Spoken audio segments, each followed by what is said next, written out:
This greeting comes from the editorial couch.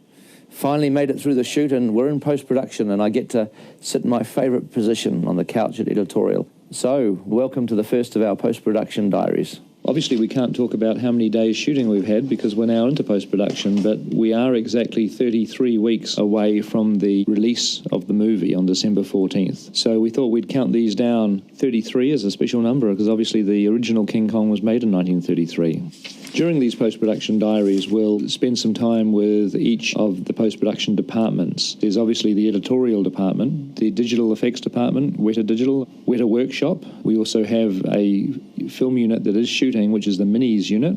We have the motion capture department. The sound department is starting up. And then eventually, at the very end, we'll have the finishing of the film with the colour timing and the sound mixing. But right now, we thought we should give you an overview so you can see what different departments are doing 33 weeks away from the release of the film. Really exciting though to getting onto it because it has been pretty tricky while Pete's been doing the shooting, so it's really good to get full attention from him. So hopefully we'll move along really fast with the aims to try and get a good sort of structure of the movie done in the next 2 or 3 months, just to see how it's pacing out. God, just splitting this up is a bloody mission in itself, isn't it? Get as much of an idea of how the movie's working as a story so that Peter and Fran and Philippa can think about anything extra that might be needed. What we're tending to do now is actually kind of getting into sort of the nitty-gritty scenes where we can actually turn over a few really complicated effect shots to Weta. Obviously, they need more and more effect shots to get through the system. Once the shots are turned over, it's feeding Weta Digital with work in a sensible way that all the big stuff's not left to the end when there's no time. But certainly the volume of work that we're putting through the place with all the different departments is definitely increased now that we've stopped shooting, because now that Peter's cutting, the material's going to start flying backwards and forwards. We've got quite a few effect shots to do, somewhere, I don't know, thousands, quite a few to do, and we've got about 8 months left to finish them all, which is somewhat daunting, and we try not to think about it too much, but we'll just keep slamming through it and get there. On Lord of the Rings, we were completing a miniature maybe every 2.5 to 3 months at the height of production. We've now honed that down to a week and a half per miniature. We've got probably 80 people building miniatures in the workshop at the moment, so it's certainly keeping us busy. We've been building miniatures for 4 stages that Alex Funke's department have been looking after. We estimate between now and the middle of October we have about between 1,400 and 2,000 shots. So it just means people have to work faster and harder and find better ways to get things done, which we're doing. We've started up another unit, a second miniature unit, just basically because there's simply more shots than we can do in one. So basically we split the work down the middle. We'll take half and they'll take half. We lifted off long before production began, and we'll probably still be shooting when they pull the plug at the very end. We'll probably be motion capturing up, I'd say, maybe going through to August, September maybe, depending on last-ditch shots, maybe October. Motion capturing Kong's way harder than Gollum. It's 10 times harder. For Kong, we're doing a full facial capture as well as full body capture. It's very tricky to capture body and facial at the same time. It's amazing what they can do in films nowadays. It's all that CG that they do. The sound department, they'll be working on the dialogue for the film and all of the sound effects. Well, basically right now we're in a period where we're gathering all the effects, the ingredients that we're going to use to cook up this big feast. So we're just recording all the different elements that are going to go into making up the effects end of the soundtrack. Okay. So welcome to post-production, and during the next 33 weeks we'll show you what each of the departments are doing, and you'll get to see what happens when the pressure really gets on towards the end. So we're still in the cutting room with 29 weeks to go, and as you can imagine we're moving through the vast amounts of footage we have to basically get our movie crafted. And we thought we'd show you this week is what actually happens, not in the cutting room, but all the work behind the scenes of the editorial department that has to go into arranging the footage before it even reaches the cutting room. suppose the best way to describe what the editorial team does in terms of the cutting room is that we're a support structure for the creative team, I suppose. When you're cutting a film, Peter is in there pretty buried each day, going through the material and finding the story and finding the flow of the movie. They're looking to have everything at their fingertips that they've shot and prepared, expect to have ready when they need it to be able to put a scene together. The assistant editors sort all the footage that is shot on one camera roll. They'll break that up into scene, break it up into camera, we'll write descriptions about it, about whether it's a wide shot or a close-up, who's in the shot, put all this information into the computer system, and they will send it to us so that we can have it there at our fingertips and find any shot we need. And out there, yeah. If our flow doesn't get back into them to let the whole thing turn around and the scenes and therefore the film develop, then the whole thing kind of stalls. So we're the engine room to the bridge. At this stage of production, it's late May. We're a few weeks past the end of main unit shooting. We are still shooting. There are 2 miniatures units shooting film, and there's the mocap stage, motion capture, which is shooting videotape still. Oh, they're busy dealing with all the mocap stuff. That we're sending the stuff down to be mocap down with Andy. And obviously there's huge amounts of footage coming in for minis. There's about three teams going now on the minis. Everything has to go into the cutting room through us so we know where everything is. And that might be main unit, second unit, miniatures, visual effects shots that arrive, previous animation. There's been hours of footage to go through.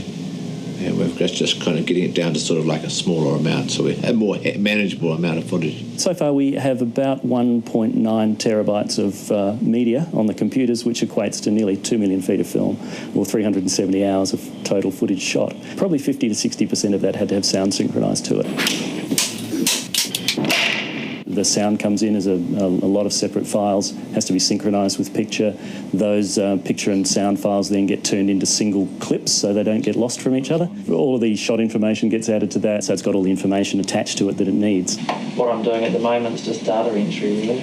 All the details for every shot, like the slate information, what lenses they use, to what speed, descriptions. And then that's put through into the cutting room in a way that they can find it, so they're able to lay their hands on everything, cut the scene, and then turn the scene straight back around out the door. And when it comes back out the door, then we're responsible for making sure it goes in the right form to every other department who needs it, to the visual effects department, and therefore onto Weta for them to look at what they need to build for the scene. Your visual effects keep coming through, updating those all the way through as we're within the cut, so keeping them updated. The visual effects section of editorial are responsible for turning everything over to Weta to do digital effects and also returning it back into the cut. One of the biggest challenges working on a film like Kong is keeping Weta fed because of the nature of this film, which is very, very visual effects heavy. And there's a whole lot of guys over at Weta waiting for shots to get on with, so just making sure that everyone is fed with things to do while appreciating the fact that cutting the film of this size and this grandeur will take time. The other department that we supply, of course, is sound, so that they can begin to have a look and just see what they're in for, or as the scene gets tighter or turns into an actual reel of the film, they can begin to actually do final track laying ready for the mix. Funnily enough, with all the technology that's around us and all the computers and all of the terabytes and all of the visual effects, I think that for me the most exciting part of my job is actually going and seeing anything on the big screen, getting to sit there in the cinema watching all of the shots. That's when you go, oh yeah, okay, that's what it's about.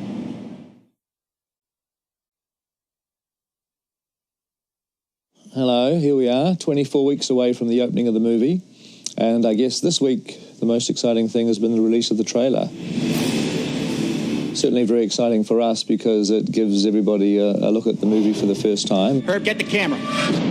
We thought this week it would be interesting to show you the process of how this particular trailer got made.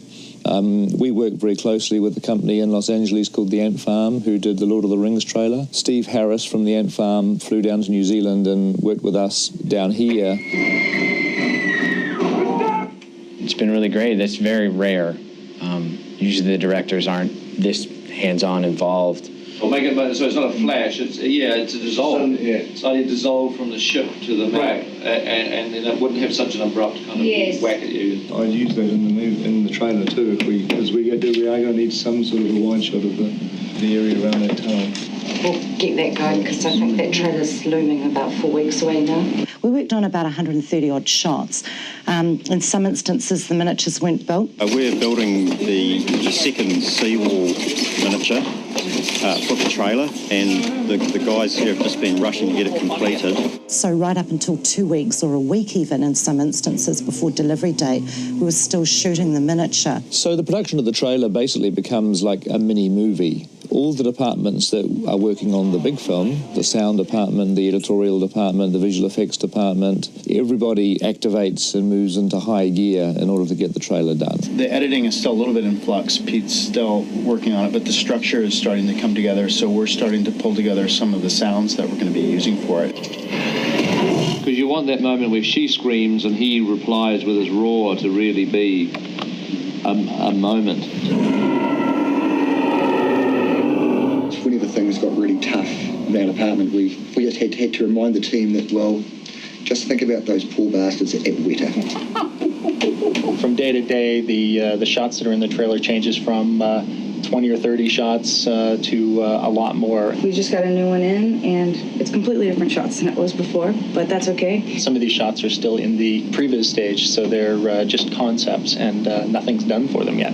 Probably 90% of the shots in the movie have some sort of visual effect, whether you will ever realize it or not. One of the key decisions was how much or how little to show of Kong. We really felt very strongly that we really did want to show Kong because King Kong has so much more to offer in its story, in its themes, and its character than trying to make a big mystery out of what our gorilla looks like. You know, we're still working out what Kong looks like, and and Peter wants him up on the screen. He's got to be great, and he's got to be done. So we're just hammering it into place at the last minute. Weta have got very little time to finish off a lot of shots, but I don't think that's a problem. I think it's good to have pressure to get the creative juices flowing. I'm working on the swamp look right now and some of the adventure sequence. Just tonight we found out that we need to get some natives going. Tomorrow she'll have more shot suggestions or effect shot suggestions that will give an aneurysm to somebody somewhere. Of course, everybody freeze frames and examines it frame by frame, minutiae, so we have to be a wee bit careful. Actually, one little interesting thing with this trailer is there's one significant shot in the trailer that's not actually in the film at all. I'm not going to say which one. I'd say 50% of it won't be in the film, knowing Peter, the way he works. And we shot shots for the trailer that weren't in the trailer as well. I was really thrilled by what I saw in the trailer of Kong. I can't wait to see the final film. I think the event of seeing what's coming on the event movies is an event unto itself. 6 months seems like a long way away.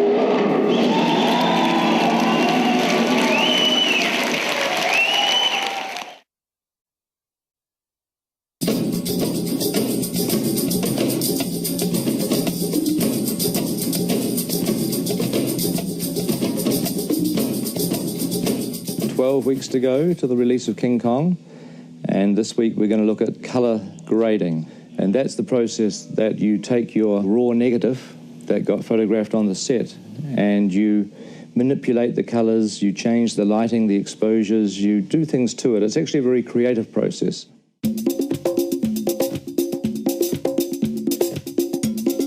Here in the scanning and recording department, we get the film in its physical form and we convert it into the digital image, which then goes off around the facility for the artist to work on. The film comes in onto this machine here, which is the ARRI laser film scanner. It's the newest scanning technology you can get, and we can start the scanning process.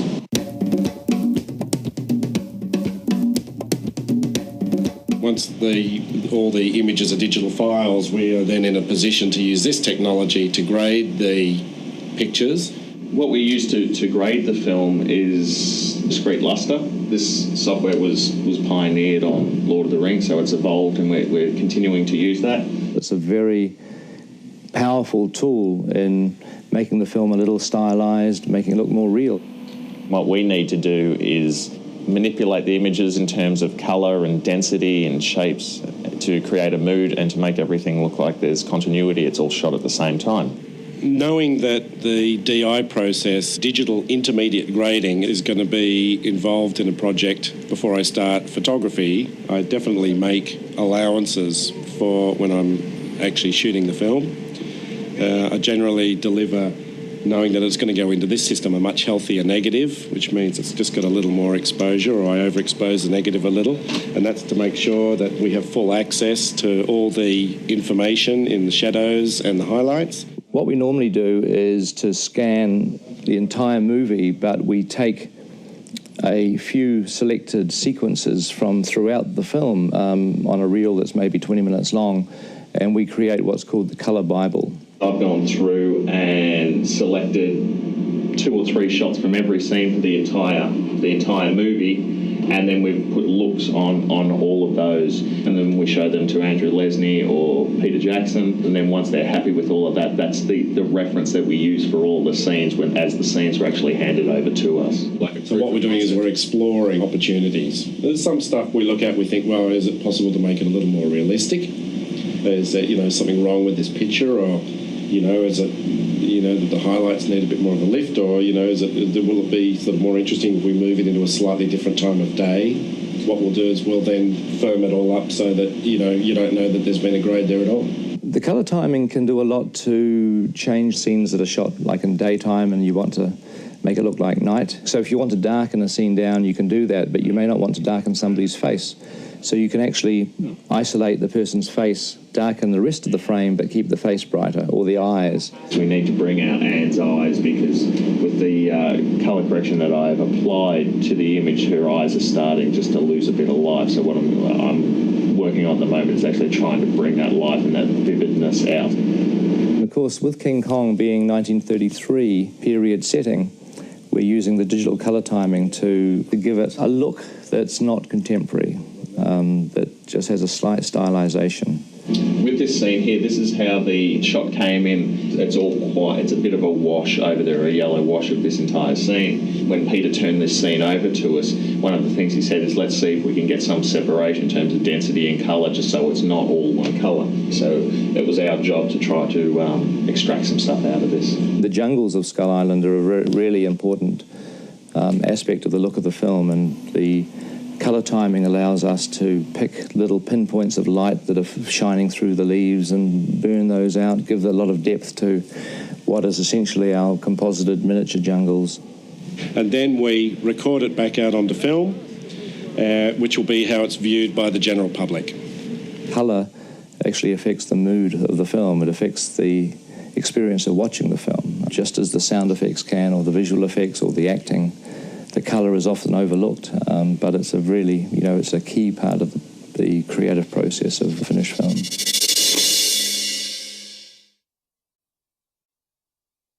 Hello, welcome to this post-production diary, and it's 3 weeks to go until the release of King Kong. As you can imagine, things are a little bit busy down here in New Zealand at the moment. Good. As usual, we're right down to the wire with everything. We are due to deliver the film on the 27th, which is this coming weekend. We're so close to the deadlines of when the studio needs to start making prints that we're having to deliver the movie one reel at a time. The final King Kong will be 9 of those. 35mm, duration of that on the screen is about 20 minutes. Now, within that 20-minute reel, of course, there is a lot of CG shots, and Weta are in the process of this week delivering their final shots on the film. The shots that are left to go are predominantly the ones that were handed over last, or are the most difficult in the film. The Bronto sequence finished up today. The pit sequence with all the bugs finished up today. It's all coming to a close. We can actually see the end now. It's a pretty exciting time, finally. We have 4 or 5 days to the end. Thank God. I think it's something like 3,000 effect shots in the film, which is pretty high given that it's, normal effects films closer to 2,000. We're just cleaning everything up. We have 142 shots left, which is nothing. every day, sometimes twice a day, I go to the cinema and I sit with the folks at Weta and we review the last shots that are coming through the system. But we still have the digital intermediate process to go through. The data from the computer gets shipped straight over to the digital intermediate guys for the colour timing. We've delivered 3 reels so far. We have a schedule of when we think the visual effects are going to be locked and closed for a reel, and then once we get those, we grade them up, place in those last shots, make sure that the reel is sitting, and then we conform it and put it out to film. If Peter approves, it goes off to the editorial team so that they can make sure that the form of the film is correct. The confidence check is a thing that we do back in editorial to make sure that what's being shot to film is exactly what Peter intends to be shot to film. And so this is a final check pass to make sure that the intent of the edit has actually made it onto the film before it gets shot out to negative. There is still physical film involved. The process of delivering the reels of film basically ends with the filming out onto a 35mm neg. What you see here is a ARRI laser film recorder. It's currently mastering out reel 3 of the film. 24 hours later, it goes to the laboratory. They process it, they print it, comes back. We check the print. If it's all good, then that becomes a master negative for the film. And we also have concurrently the sound, which is being worked on by a completely different team at Park Road Post, which is our facility down here in New Zealand. Reel 7 or 8 really basically closing in on finishing. That's what we're working on today. Once we've finished the final mix, we do what's called a print master, which is basically the final stage that we go through in sound. I take everything that they've mixed and that Peter's approved, and I fold that all down into the various formats that it'll go to in the movie theaters. Just like that, complete Dolby Digital soundtrack on one small disc. All the actual sound elements are being sent digitally over the internet to the labs. It's pretty amazing that we're so far away and the sound can end up being there in a couple hours. So that's brought to the lab, and then they actually shoot a picture negative of the sound only. The 2 essential elements for the release prints are the picture neg and the sound neg. So we have the sound neg, we have the picture neg, we print them together, you get your release print.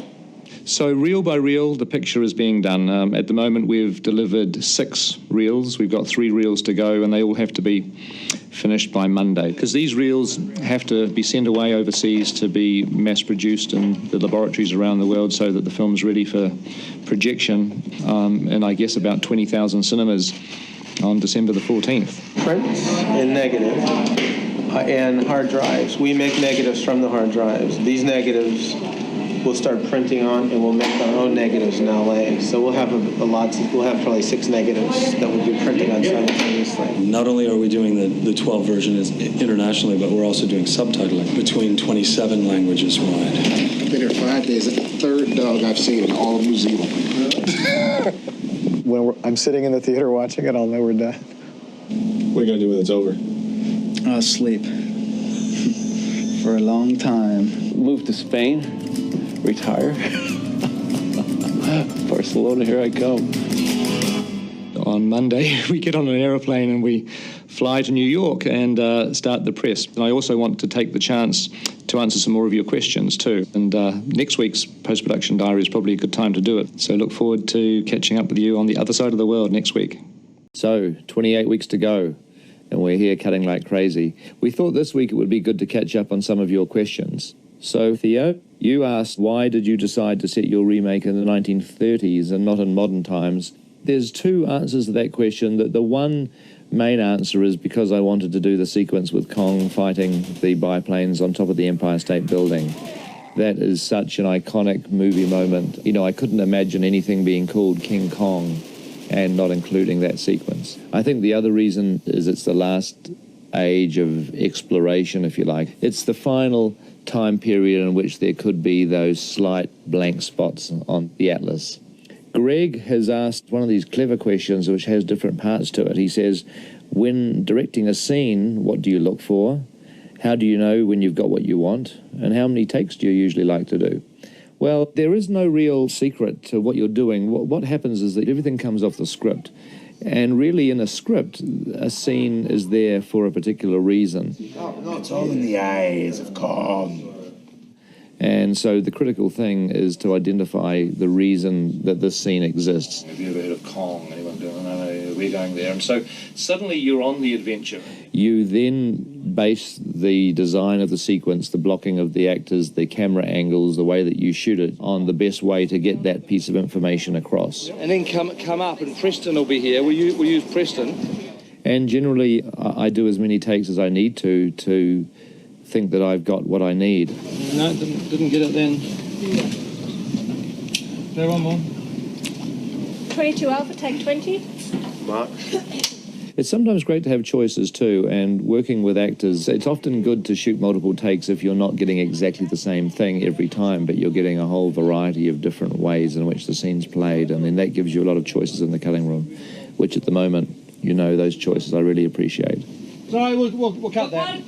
That was a bit of a dog's breakfast. The next question is by Rue Boyle, who says, how do you balance the special effects with the character elements in the movie?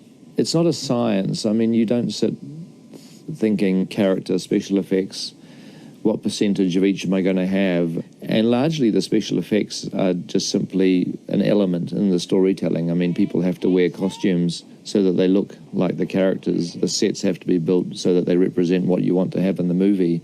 Obviously, a movie like King Kong, you end up with many more special effects than you would if you were telling a modern-day drama story, simply because, you know, the nature of the story demands things on screen that you can't achieve any other way. The last question is submitted by David, and it's, why are you willing to share so much with the fans? Why are you doing things like these production diaries? Well, I can't tell you that. That's a complete secret. I'm going to find out who is doing it. I want to find out who's in charge of the Kong is King website and where they're getting their information.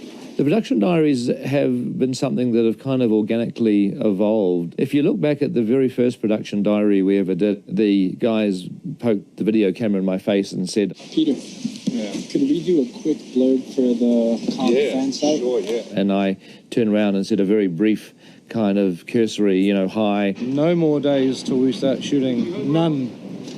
It was only after that first night of shooting and that very first production diary that I began to realize what the potential was, that it could be kind of fun. It's a way of showing everybody what it takes to make a film in real time, so you can get a sense of the time scale involved, of how long we shot for, how long we're going to be editing for. It's just a kind of, we just thought it'd be fun thing to do the making of while we're making the movie. So hopefully that's answered a few of your questions, and we'll do some more in oncoming weeks, but we're just still cutting. There's not a lot of exciting stuff to see in the cutting room at the moment other than me lying on my couch and slowly assembling the movie. Adrian packs up. He's got to get out of here. He's going to get him. Yeah, he's coming after him. That worked good. Is that working for you? Yeah, that works really good.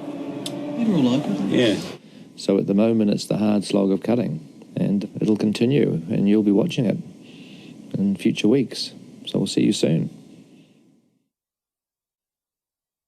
So here we are, and it's 8 weeks to the release of the film. And this week we have a very special guest with us, two very special guests in actual fact. We have Bob Burns and his very special possession, the original King Kong. I've known Peter for quite a few years, and then Peter one day said, hey, how would you like to come over and see some of the shooting or whatever, and better yet, how would you like to have a cameo in the film? Here I am today, looking, well, better than I normally look, as a matter of fact. I don't usually dress this well. We've been married next year's 50 years, and our whole marriage has been fandom and enjoying movies and all the people who make them mostly. I can't tell you how exciting that is and what a wonderful life it's been because of it. And action!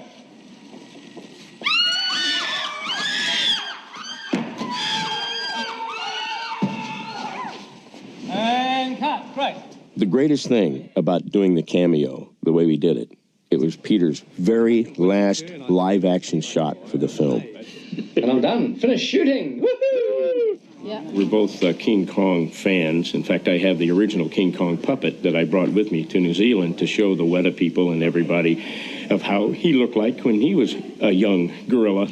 Incredible piece of history just contained in what's a very primitive piece of mechanical engineering. It's well made, but it is brilliantly simple. I mean, it's an icon.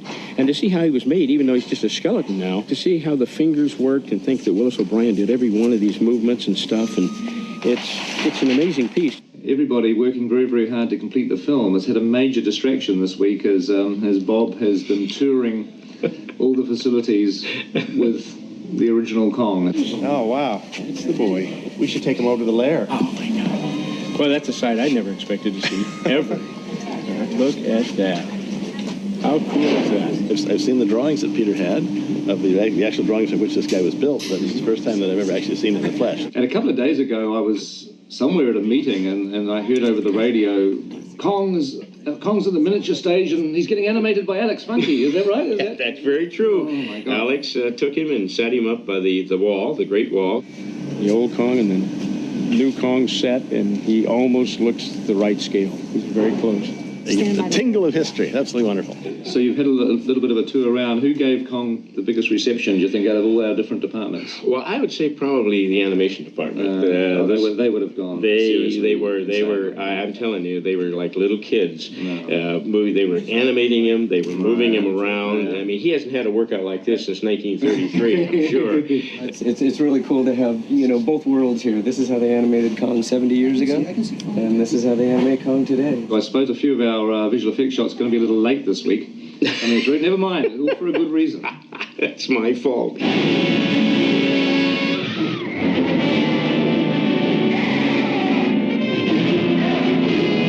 When I knew that we were getting a visit from the Eighth Wonder, it's just something that I'd like to do.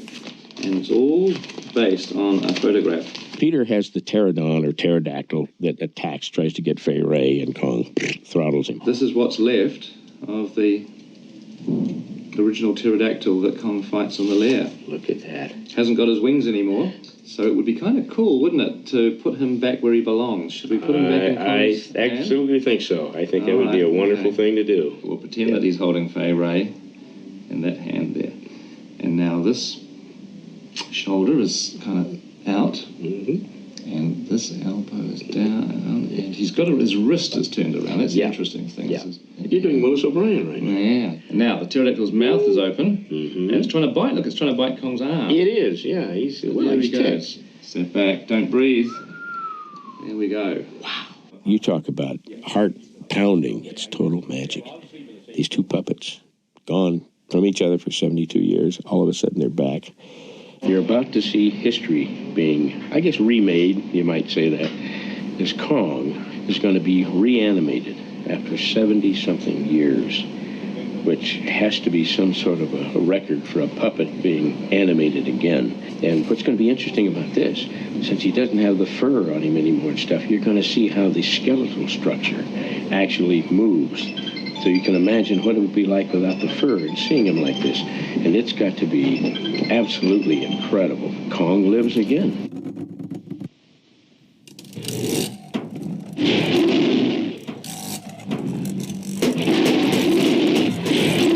When you're dealing with something like King Kong, it's just way more than being a movie. There's so much history. It was a film that made me want to we all be a do. filmmaker. It's very important to us. It was a really symbolic moment in time to be hosting the armature that started us on our journey to the film that we're making. Kong is leaving the building.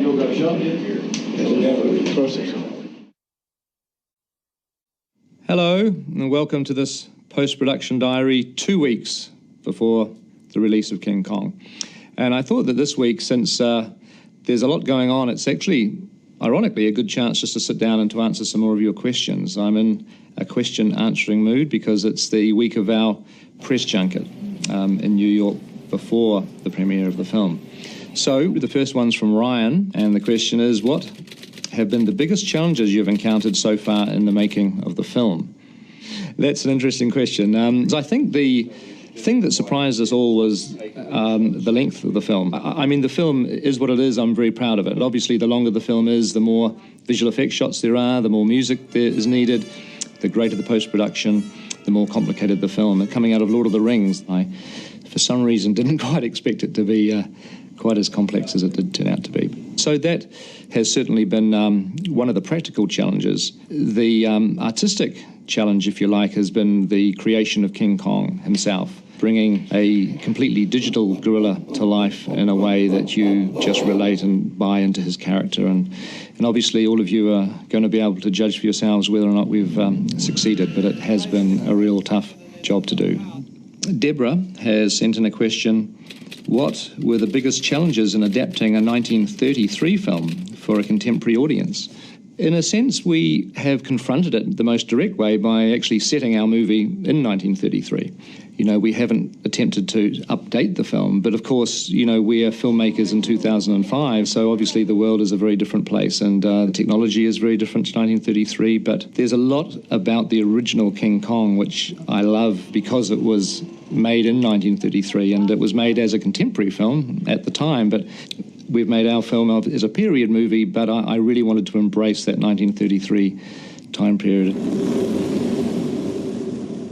And Chris has sent in a question: how has this movie differed from the other movies you've done? The interesting thing about this film is that I started to do a remake of King Kong when I was 12 on Super 8. Didn't get much of it done back then, but I've always had this ambition, this desire to want to make this film. And so from that point of view, I felt more than any other film I've ever made, I felt that this was something I'd been waiting for years and years and years to do. So that has been a very significant part of the process for me. The next question is from Pastor Mike. What is the secret to making films in which most people know the basic plot and the ending even before seeing them? Now, that is a very interesting question. You just got to make it a cool movie.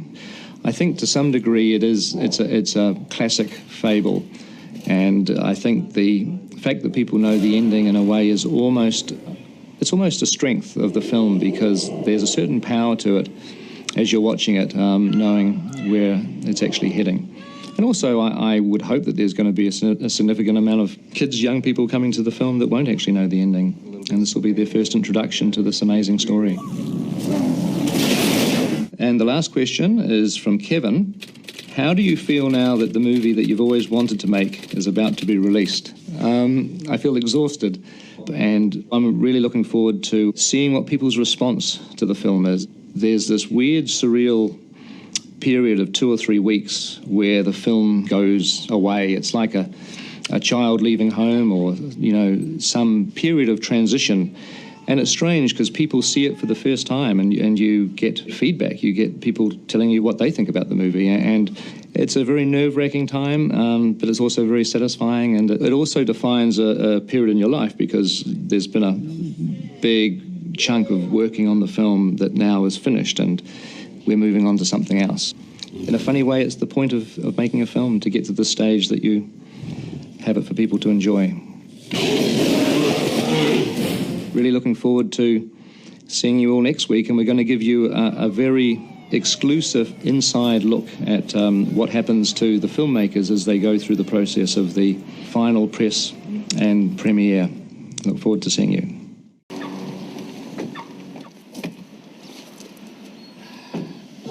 Mocap. Hi there, it's Andy Serkis, and welcome to the Motion Capture Studio. It's just a warehouse, really, but we've converted it into this rather marvellous high-tech space.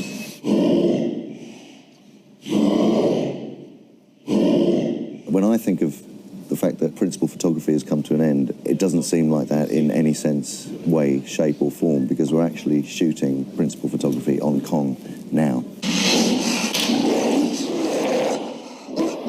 Each morning when Andy comes in, we put him into his famous blue lycra suit, which I'll have you know isn't a special sensor suit. He doesn't wear special sensors, it isn't wired up, it's just a plain lycra suit. And we put these markers on it, and the markers are little plastic balls with scotch tape wrapped around them, bright reflective scotch tape. We could just turn it off now. All they're designed for is to reflect the light back towards the camera. And we've got 52 cameras that track the body, and another 20 that are specially designed to track the face. Now, each one of our motion capture cameras has a bright ring light around it that will shine bright light out.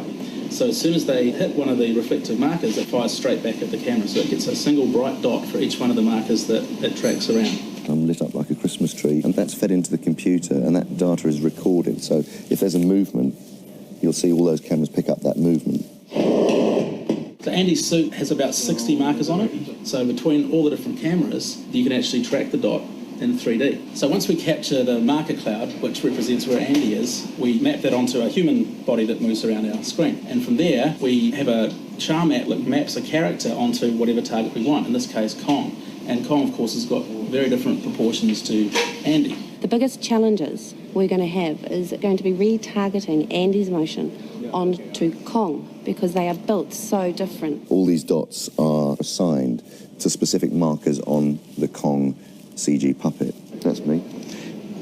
Because I really am as ripped as that little guy. So this next process will map the human motion that Andy provides onto Kong. So as Andy's actually acting this out, we get to see Kong on the screen, and that's shown in real time to the directors who are watching it from the different camera angles we're going to use for the actual shot. So they can see in a second if Andy's performance as Kong is going to match the shot that they want. And that's the beauty of having real-time playback, is that you can actually learn about the character and the way you're puppeteering that character. As it, you know, you can come back and look at it immediately, and then your emotional memory kind of goes, right, okay, that works or that doesn't work, and you make the adjustments. There's some kind of cool moves that are interesting in there, where you're trying to do some of this stuff is looking kind of neat. What we're discovering here is a lot of the writing of the character, a lot of the understanding of the character. It's a very physical space. It's a very experimental space. Philippa and Fran are in here rewriting scenes on the hoof all the time. We are here judging what is going to be dramatically appropriate. It's quite a tough challenge. Working with Andy is really fantastic. I worked with him on the last 2 Lord of the Rings films as well, and he just brings a certain levity, shall we say, to the studio. He's certainly no airs and graces. He's really interested in everybody on the set. He has lunch with us, he hangs out with us. He's a great guy to work with, and he's just so professional on set. He just totally gets into the character of Kong before each take. He knows his gorillas inside out. In a sense, there is no difference between motion capture and proper normal acting. Any actor could do what I'm doing, and the way I would research a role or try and find a psychology for a character or try and find a physicality for a character, there is no difference. And I think this process will actually become part of an actor's toolkit to be able to get up and do this kind of work. It just happens to be new at the moment.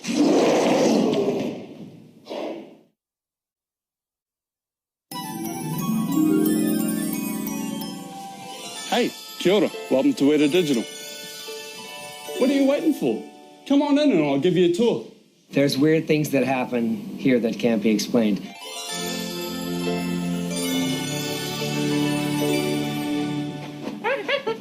Weta Digital is sort of like a mini film studio on its own. All the things that you have to do for live-action filmmaking have to happen here, and then some.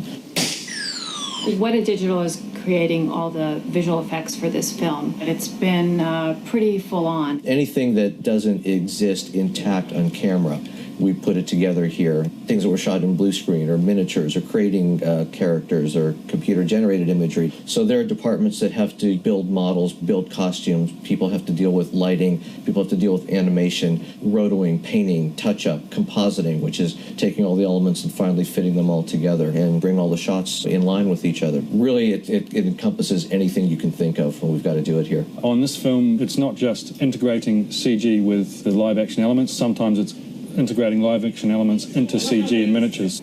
All right, so what I'm doing now is the Kong Rampage, but I gotta fix his tongue. See, it's always something. I'm currently working on these 2 trailer shots that are supposed to be rushed out in the next week and a half or so. So we showed Peter the swamp, and he liked it. He said, looks nice, but it probably looks too nice. He said, we need it 3 times more scarier. Here I'm working on a truck for the trailer. We're in a bit of a hurry, so we've split this up between a couple of different people. We tend to be pretty busy all the time. I think in the final version, the tongue's not going to be so huge. What we've got to create here are elements big and small. I mean, obviously there's Kong. We have to animate everything by hand, every little blink, every little gesture, every eye dart, but also getting the performance of Andy with the intensity and everything else that he put into the performance. That's like our main job. We did the same thing with Gollum. When I'm working with the animators, which are essentially our actors for the creatures, then we get to play. Holy shit. You have to make sure that the puppet's right, that it's going to skin, that it's the right one with the hair. You know, then after they skin it, that the hair's not digging into the mouth. That your animation isn't making the mouth go, you know. We're currently working on getting Kong's fur to stay with the skin as he moves through space. It's quite a difficult thing to make cloth and hair and fur move realistically in the computer. There's the big environments like New York City, Which is 360-degree Manhattan. We're creating thousands of extras for New York. We're creating cars and vehicles, taxis, trams, L trains. Really anything that you would expect to see in the city, we're building it. So my task is to take the CG city, which is absolutely amazing looking, and just give it those finishing touches to make it more photoreal. As well as the miniature and full-scale ventures, we also have a digital boat that we've built. Here's the CG water that we created for that particular shot. There's, the water for the approach to Skull Island. We've got to create the fog that they're sailing through. The whole ocean voyage, the water simulations, technically and creatively are always very difficult things to do. Skull Island is again, a mix of fantasy and reality. We've got to create all the creatures on Skull Island, anything that you have to do to make the creatures interact with their environment. I'm trying to do something really exciting with the tail, get it flipping through screen and stuff like that, so. We're creating plants and jungles and foliage and things that get stepped on and trampled and broken and shattered. Fun for the whole family. We've got to create costumes for all the digital doubles. We have to create the digital doubles. All the main actors have a digital double for some of the action scenes, things that are too impossible to film. We have a little dinosaur sequence in the movie that there's quite a bit of interaction, quite a bit of running. There's going to be a lot of running and a lot of biting. That's what we do. But here's the perspective. People have like one shot they're worried about or a couple of shots they're worried about, and they're working on them and they love them and their shots are beautiful. But they're like working on a couple of shots as opposed to like Pete working on the whole movie. So you think of like the mind load, and we can handle it, a couple of shots. Everything we do, no matter how much we have done before, is always a challenge. And so far, we're doing really well. Today, we've got 25 weeks to go before the film's on the screen. That probably gives us about 20 weeks to finish the movie. So that sounds like plenty of time. Maybe I'll take a few days off. Yeah.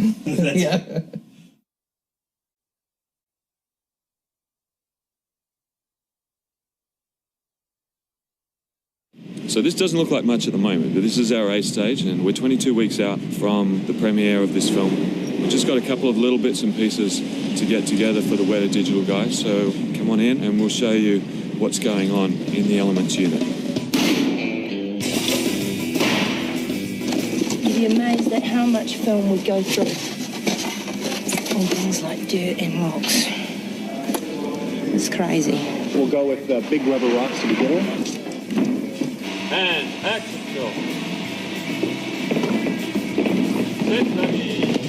So this is the fascinating world of the Elements unit, and we're about trees breaking and dust blowing and rocks rolling down hills.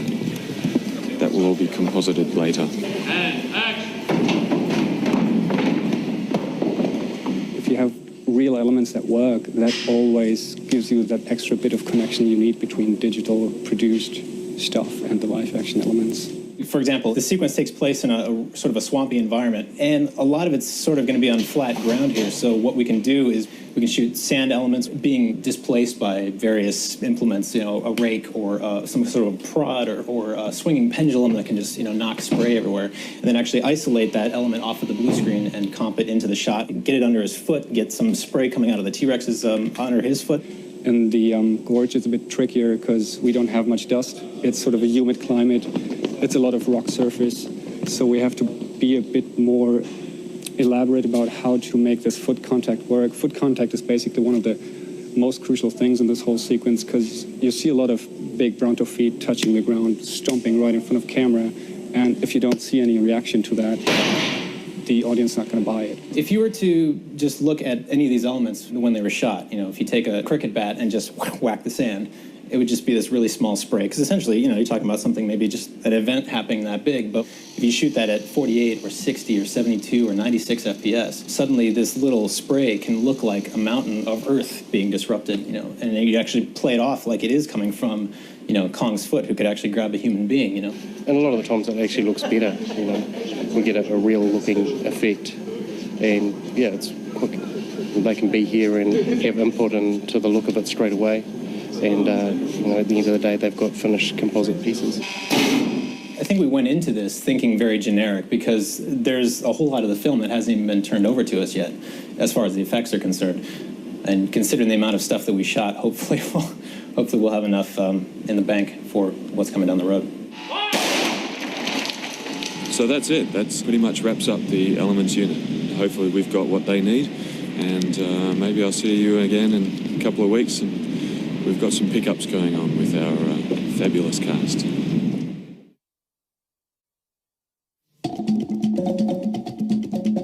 Oh, hello. 16 weeks to go, and it's very busy. It doesn't look very busy at the moment because I'm sitting here talking to the video diary. But the real work is obviously happening very much in the digital department at the moment, and one of the most busy areas of the digital world is the rotoscope and paint department. So we thought we would devote our production diary this week to genuine unsung heroes. These are the people that make the shots look as good as they look. They take them and they do what they need to do to have them ready for Kong or creatures or backgrounds to be inserted in. Behind me, I'd like a big killer whale that jumps over the ship, and I don't even notice it.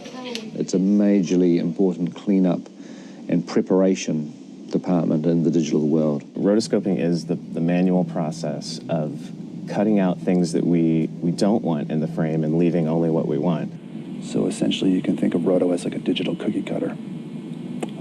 Tedious digital cookie cutter. What tends to happen if a director is under pressure or stressed by making the day is you tend to say, don't worry about the blue screen, don't worry, we haven't got time, we'll shoot it and they'll fix it with the roto later. Well, these are the team that do the fixing later. We will work on 98% of the shots that are in the movie King Kong. This is what the shot looks like when you first open it. This is when you usually have your moment to yourself, cry or whatever. And you realize you have to roto each of these edges here. I hope we're not killing their enthusiasm by all the horrible shots that we're throwing at them. I mean, we have roto shots from hell on this movie. Normally the hardest things to rotoscope are hair and plants, long frilly plants, because they don't have a regular shape and their movement is totally illogical. When I first got this shot, I looked at it, I played it back like this and thought, oh, that's not too bad. Look, it's just Anne running. You know, shouldn't be too hard. And then I realized, oh, there's all these leaves. That's when my jaw hit the ground. It's incredibly intricate, fine work that has to happen. I'm sure the roto artists must suffer psychological problems. You know, we don't get to jump around the room acting like forest animals or anything. Or when I go outside and take a walk, you see these trees and plants at the side of the road, kind of catch myself imaginatively drawing lines around them. You know, one of the hazards of the job that they don't tell you about. Lots of people focus and concentrating while they carefully separate all these images that the director was too lazy to do on the day with a green screen or a blue screen. So I'm very sorry about that. We understand that's the process. It's all about getting the shots done so they can get home and start a whole new day the next day. So that's the roto part. We also do paint. Generally in paint, what we're supposed to be doing is removing things that aren't supposed to be there. They have to paint things out like reflections and windows. That would be through the windows, obviously, in that case. Mm-hmm. That's not a very good thing, hard to fix. For example, it's on the back wall, it's over this window, and probably worst of all, it's actually sitting on the window over the smudges. So it's not going to be easy. That's what we're here for. That's our job. All our work is unseen. If you saw what we did, that means we've made a mistake. Well, I've got a few shots coming up that they haven't even seen yet, so we'll put them to the test. I've got a couple of tricky ones up my sleeve, saving them to the last minute. Scary stuff, Peter, scary.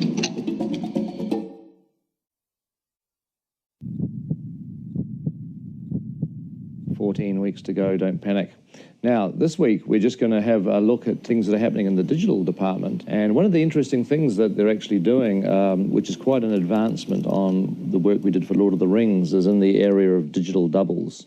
It's tough to shoot live action interaction with creatures that are that big, but with digital doubles, it opens up a whole lot of opportunities to do interesting things. Digital double is basically a high-tech stunt double for a character. So we'll put it into scenes where either it has to do something that a normal human would be killed in. Like Kong picks somebody up, or a car takes somebody out in the street. It also allows us to put actors into sets and environments that we never were able to build because they'd be too big. And it's much easier to use digital people rather than to have to shoot actors in front of blue screens and somehow fit them in, because that process has limitations. And yet with digital doubles, you're really unlimited in what you want to do. And there's obviously a digital double and all the lead cast. Our actors came, they shot the movie, and they went home again. But we can still do shots with our actors because we scanned them. We've set up a studio to take pictures of all the principal actors so that we can use the textures and put those onto the digital doubles that we're going to create. And then we can do horrible things with them, and it'll look just like they're the real actors. All right, so it appears that I have officially been cloned. I think I'm going to go have lunch. We need to get a really good performance because it's not enough to have the digital double just walk around with a fixed expression on their face. Previs Man, a winner every time. Can't beat Previs Man. Creating a digital double, it takes many departments within the facility to do so. Starts with modeling. The creature department goes to textures and shader department for the cloth simulations, the skin textures. Then it goes to lighting, where we're lighting the digital doubles into the shot and making sure that it looks seamless. For the digital doubles, it's always a little bit more tricky because you want to be sure that they look exactly like the actors that you shot. So we have to be perfect. There is no room for freedom and creativity and imagination too much. And it starts from creating a perfect replica of her face and her body. We scanned her face, and that's what we were using. So at the end of that process, you just end up with a gray version of her. We have people with Photoshop and 3D paint tools who actually created textures for her. Painting Naomi has been the biggest challenge that I've done because she's got beautiful skin, so it's very hard to replicate someone whose skin is so good. But then there's also the one slip. First of all, it's clean, and then she gets wet, and then it gets torn, and then it gets a bit more torn, and then it gets dirtier. So we have to match, every little nuance. You also have people at the same time working on the animation rig, so people who are going to decide where the bones are, where the muscles are. First step with DigiDoubles is having a way for the animators to put motion onto them, and for that we need a low-res puppet. Basically, it acts a little like a marionette. You're able to grab the various controls that we've added and pose the puppet. So we'll take a kind of naked digital double and put clothing on them and make it kind of look natural. And that's what they give me. And I use those textures to make her believable. So at the end of that, she looks like a perfect replica of Naomi Watts with the proper colors for her skin and the proper hair as well. For someone like Anne, who's such a feature throughout the movie, and we don't want to throw her off a cliff, and we don't want to do anything dreadful to her, but we can do it to the digital double. We come up with crazy stories, and the technology allows us to, today to create them. Of course, digital doubles will never replace actors. I mean, that's the big fear, and I think it's a lot of old nonsense, really, when people say, oh, well, we won't need actors anymore, we've got digital people. But, digital people don't have hearts and souls, and they can't provide everything that an actor can provide in a performance. It's you.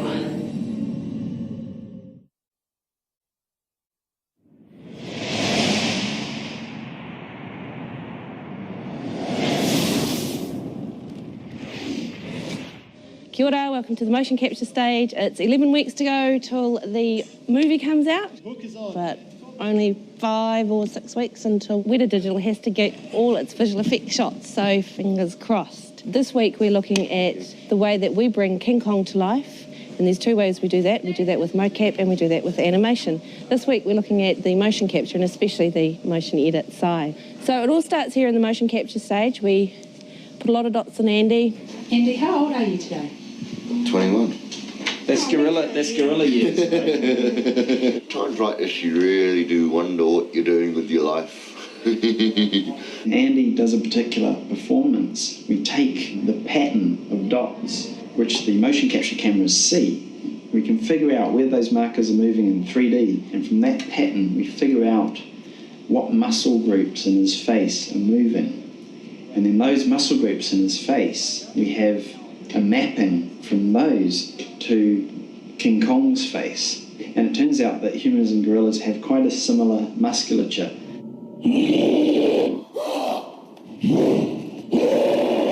The motion editing process involves taking the data that is captured on the day when Andy's performing on the motion capture stage, and then it's refined, cleaned up, and enhanced so that, you know, he feels like a 24-foot gorilla rather than an actor.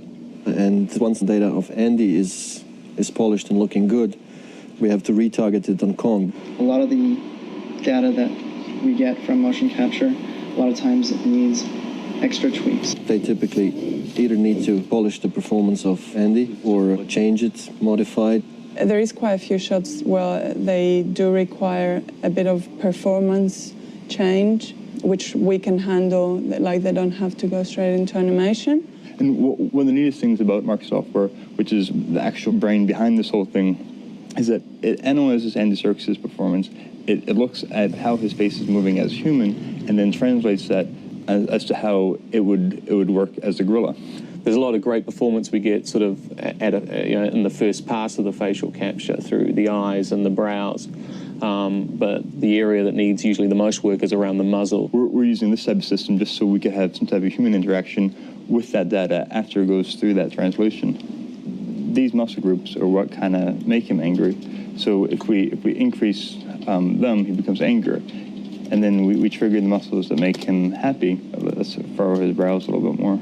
We start getting that kind of worried anxiety look in his face.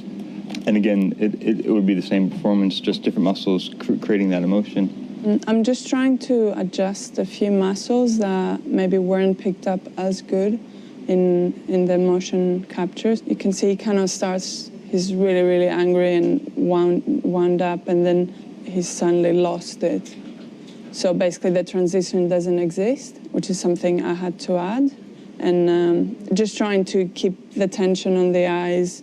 And one good thing that we get through the mocap is the realistic eye movement. When you're looking up and down, you're deforming your lid because the eyeball is not perfect sphere and it's pulling. There is a friction, so it's pulling the eyelids. We could transfer this into eye direction, into gazing. It worked really well.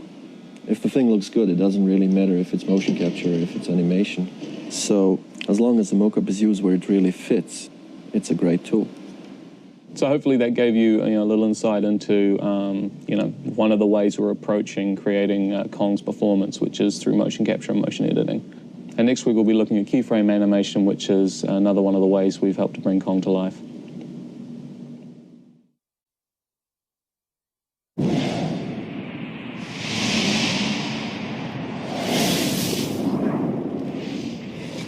Following on from last week, we're going to look at the animation department, which is where a great deal of Kong has been brought to life for the screen. It's the 5th of October, and animation has actually 4 weeks left to deliver all the animation for the show. I think Carl Denham had an easier job trying to make his movie.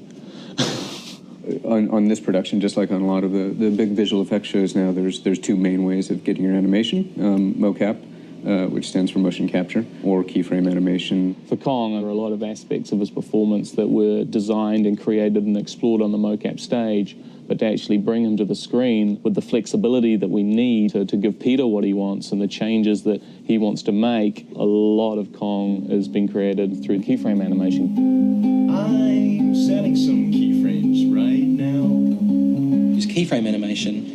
You animate key poses of the animation that you're most interested in to start with.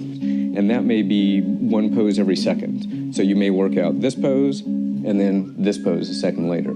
The computer can help me to work out what's going to happen in between. So by working out your different in-betweens between your key poses, you can work out forms and dynamic. And you can build your shot that way. Go change it. I will. I hope I get an approval tomorrow. The mocap is great because it's the performance that Pete wants, but the motion capture that they did can't really get every little, brow and nuance. So what the motion capture can't do, we can do by hand, which is the keyframing of the face, and give it some nice little subtleties. We look at ourselves in the mirror, looking for small subtleties and little muscles around the nose, like nose flaring. Less is more, and just creating something very subtle is probably the most difficult thing to do. So the simple things that you think you see on the screen are actually the hardest. An animator will therefore do a lot of technical stuff, but we try and bring in a lot of performance stuff and physicalizing things and acting it out. Animators, we act out our shots whenever we're not sure about really the physicality and we want to get like inside the mind and inside the body of Kong. It makes it a lot easier to get your shot done and to get it done quickly. Cam here is going to be the Tyrannosaurus Rex. I'm going to play King Kong. Take a bite at Anne? Yeah. All right. Peter's telling a fantasy here. Yes, we want the power, we want the physics, we want the believability, but we want to be able to go to a more kind of a magical world, add a little spice into things. The thing is with dinosaurs is that nobody really knows how they're supposed to move, so you can take a few liberties there. And we do use reference for that. And the reference for a T-Rex, generally speaking, you look at ostriches for leg movements, but I also like to go into the feline world. You can get their tails, when they get angry or they, sense something out there. They can have that focus, and then the tail starts to whip, and it becomes a part of the performance. And that's not going by any kind of paleontology. That's completely fantasizing it, but it makes it more powerful and it makes it stronger. I think a lot of the animators are being challenged more than they have before. The premiere is on the 4th of December, and everyone's here 7 days a week, cranking, trying to get it all done. It's been a lot of hard work, a lot of good hard work. I'm just trying to work out the physics of a gorilla. It's 25 foot tall, chasing a cab. What's a good animator? A good animator, nothing phases them.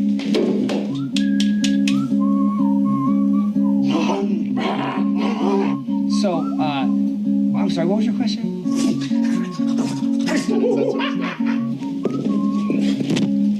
Back to work.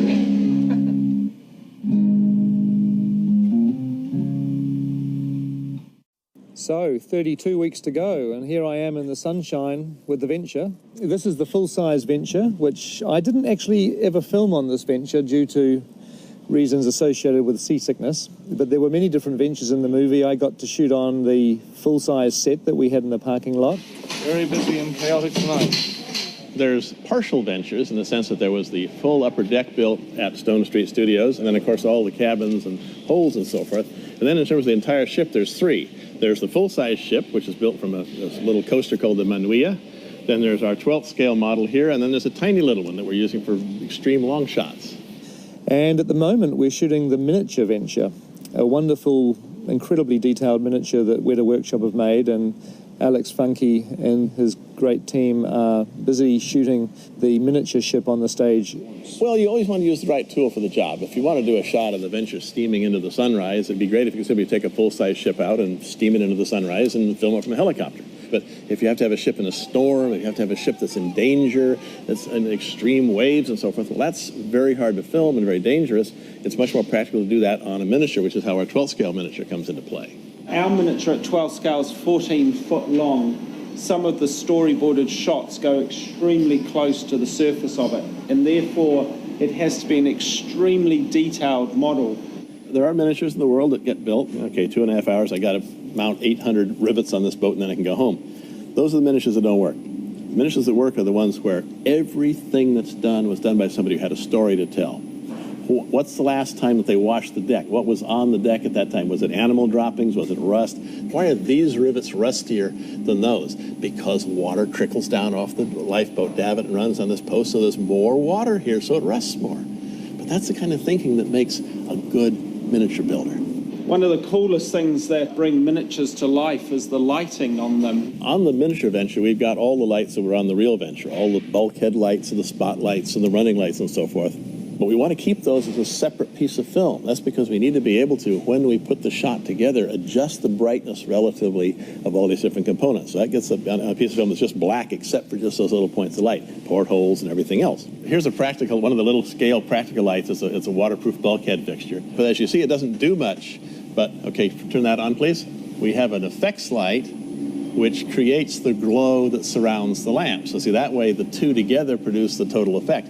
As with anything else in miniature photography, it's all cheating. It's all faking something so that it looks the way it does in the real world. One of the tricky things with a miniature ship is not just making the ship look good and lighting it and shooting it. You've actually got to have the ship moving. It's one of those things that if it's not moving properly, you're going to notice it. It's going to give away the whole trick. In the course of working out the ship's movement, a great deal of study was done by the digital guys and by our guys as well, looking at lots and lots of documentary footage of ships in different kinds of seas to look at things like how many degrees per second does a ship in a moderate sea roll. So by using a very simple counterweight process, we can find the waterline of the model and mount the axis point through the waterline. And then as you can see here, just with the slightest of touches, I can actually get the ship rocking. The three motions that a ship has are pitch, which is to say rising and falling the bow and the stern, yaw, which is turning, and roll, which is motion from side to side. So we need to have all three of those motions in this ship. The only thing we can't do is vertical raise and lower, and they'll achieve that by using the camera.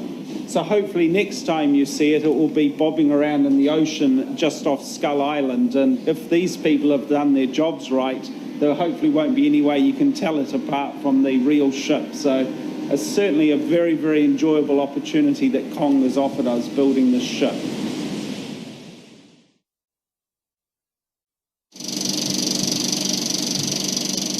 When we did the sums on how many miniatures there were to shoot on the film, we suddenly realised that we could be filming for another year after the film came out. So we quickly decided that we needed another miniature unit to help support Alex's team, and that new team is what we call BVH's unit, which is Brian Van Hul's unit. During the course of the live-action shoot, I was the visual effects supervisor on set, and then during post-production, whatever they need done, I usually end up having to do it, whether it's visual effects elements. Okay, we'll do that again, Dave. Or, like right now, they wanted to start a second miniature unit. They put me in charge of that unit so that I can work with Alex Funky and we can try to get through all of the material in the short amount of time we have. It's Friday. Friday's easy day. The producers talked about the number of shots that needed to be achieved to finish the show, and we were talking about 800 shots that we actually had to shoot, and whether or not we will achieve it, I don't know, but we will have a damn good go at it. It's a very fast unit. They shoot miniatures like crazy. Up to 20,000 feet of film in one day on one camera is quite a feat on miniatures, and they did it. V-track back into where we had that original position. Rolling, and Mocon is moving. The different passes that we'll shoot on our miniatures are a standard move length, which matches the previs cut that Peter's given to us. One that's 20% longer, so that once the final animation is finished, if he wants to lengthen the shot, he actually has those frames. We also do those versions with high wind and with low wind, and in some cases with clean atmos and with smoked up stages. You know, Mike, when you think about it, none of this would be possible without the support of cocktail napkin technology. There's all our scaling, there's our count sheet. We have a number of different studios that we're doing things in, so we have a lot of irons going and a lot of fires. We've got 2 motion control operators, and I'm sometimes doing 2 shots at once and jumping from one studio to the other. Plus they're shooting other components like smoke and fire elements and things randomly all over the place. So there's a lot of different stuff happening simultaneously. Brian is a jack of all trades in that he can do anything, but he's one of the few that I know is a master of them all. He's very much like Peter in lots of ways in that he has endless bounds of energy and he wears many a hat on this project. Oh, I have to because I'm losing my hair. You're fired. You're only really as good as the people who work for you. And we've been really lucky to get a really good collection of people from the live action unit and from the other miniatures unit and also from overseas over to help us create the second miniatures unit. Except for Mike Kelly, he's kind of crap, you know, but we stick with it anyway. Hi. Hey. Gus Hunter and Jeremy Bennett have been really essential in leading us on the actual look of things. We end up with sometimes just a sequence with previs, just black and white images and very nondescript skies and, you know, not a lot of dressing in terms of what the environment should look like. So Gus and Jeremy have been great in coming down, actually doing digi-stills of the miniatures and actually incorporating that into their concept paintings. These lines that are going across, not just having lines going across, but you see that sort of stuff in Gus's artwork. The one thing that always distinguishes the images is how it's used in a film. And that is always in context with how good the director is. There's really incredibly amazing work that people will never see in movies that just have bad stories and poor directing. You never have that problem working on Peter's films because the storytelling is there, the directing is there. So that's really the important thing about working with a good director, and luckily we happen to have one that lives in the neighborhood. So it's just up to us to apply the technology to it to make it look really cool.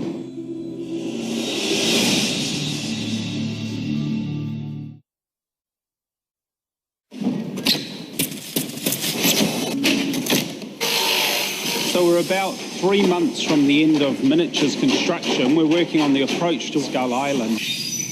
The dynamic environments of Skull Island have been predominantly created through the use of miniatures, and therefore it's great to have an opportunity to show you the journey that a miniature goes through here at the workshop. We read the script and then you guys can illustrate some sort of more of a feeling of the action from the script.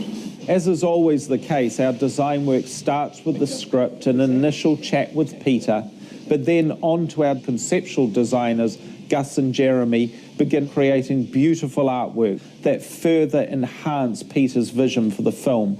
Once these are finally approved and we've singled out 1 or 2 paintings that best capture that vision, we then create a 3-dimensional maquette. Peter said to us, make that painting. So that primarily is what we're doing. I made this maquette for Peter to look at nearly a year ago. But it just sits in storage up on the shelves waiting till the schedule is relative to when we should start building it. Its time has now arrived, so the old maquette is pulled out and we begin work on it. We literally slice this little miniature up to give us the information to build the larger scale model. We scale up either by hand off this model, but in recent times also utilising the previs department to drive our ShotBot, a robotic routing table, which automatically cuts out the profiles.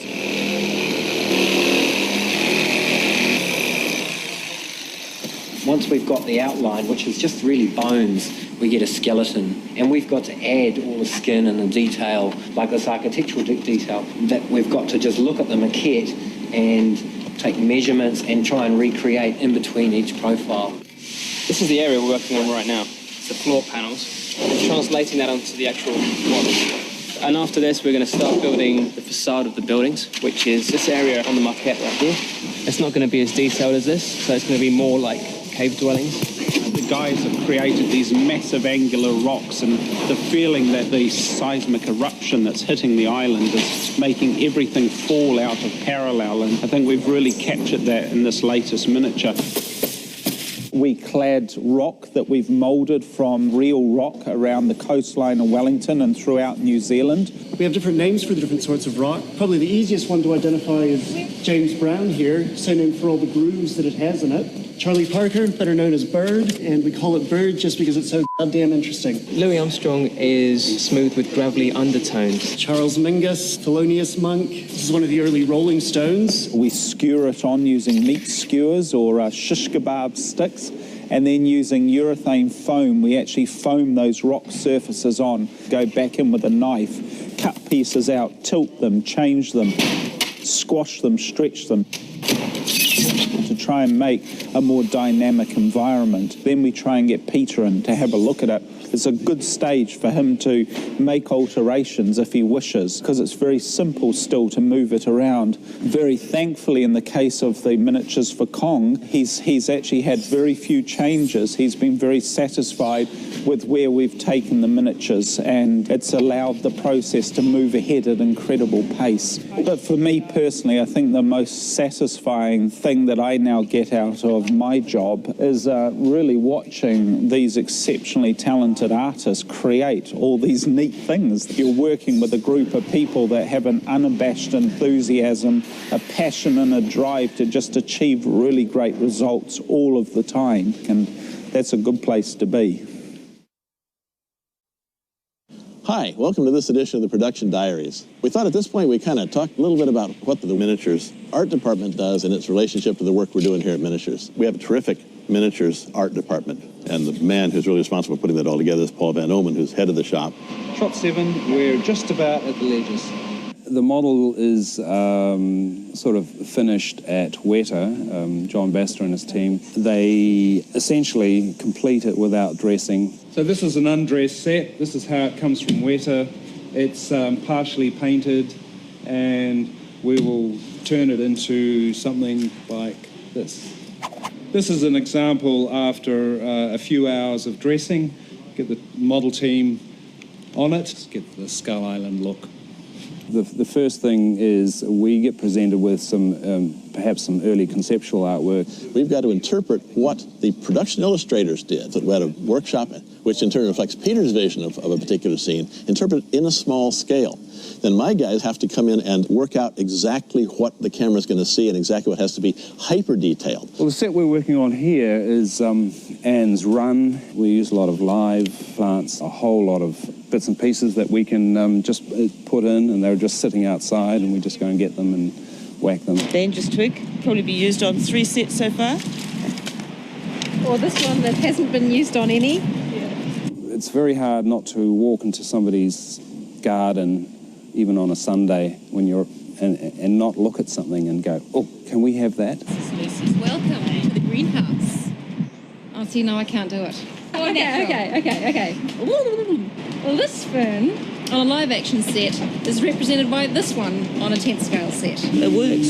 It's amazing how well it works. And that's the whole secret, is how do you scale a tree down so that you make a tree that's 1/12 of full size but still has moving leaves and moving branches? How do you do that? How do you scale dirt? How do you scale moss? How do you scale pebbles? That's where the artistry of the model technicians comes in. We've got about 9 people in the miniatures team who are responsible for all the dressing. Nicole, Bruce, Simon, Fraser, Kate, Sam, Ivan, Lucy. We're good at trees, and we're good at vines, and we're exceptionally good at moss. When we're dressing, one of the crucial layers is the moss. To make it look real and better, like in here, the contrast between that and that, once you burn it.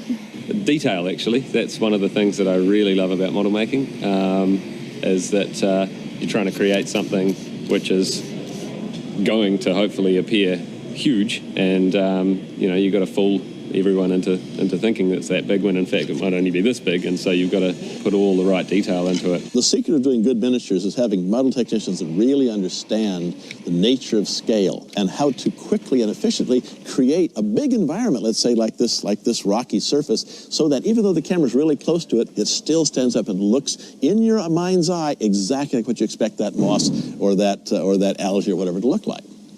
Those kind of issues, which are the things that make the miniature not be a miniature but be the real world. Model making is particularly on King Kong, there's a lot of pleasure in creating the environments. It can be quite, get your adrenaline going to make sure that you meet the deadline. It hasn't got boring though. What do I like about model making?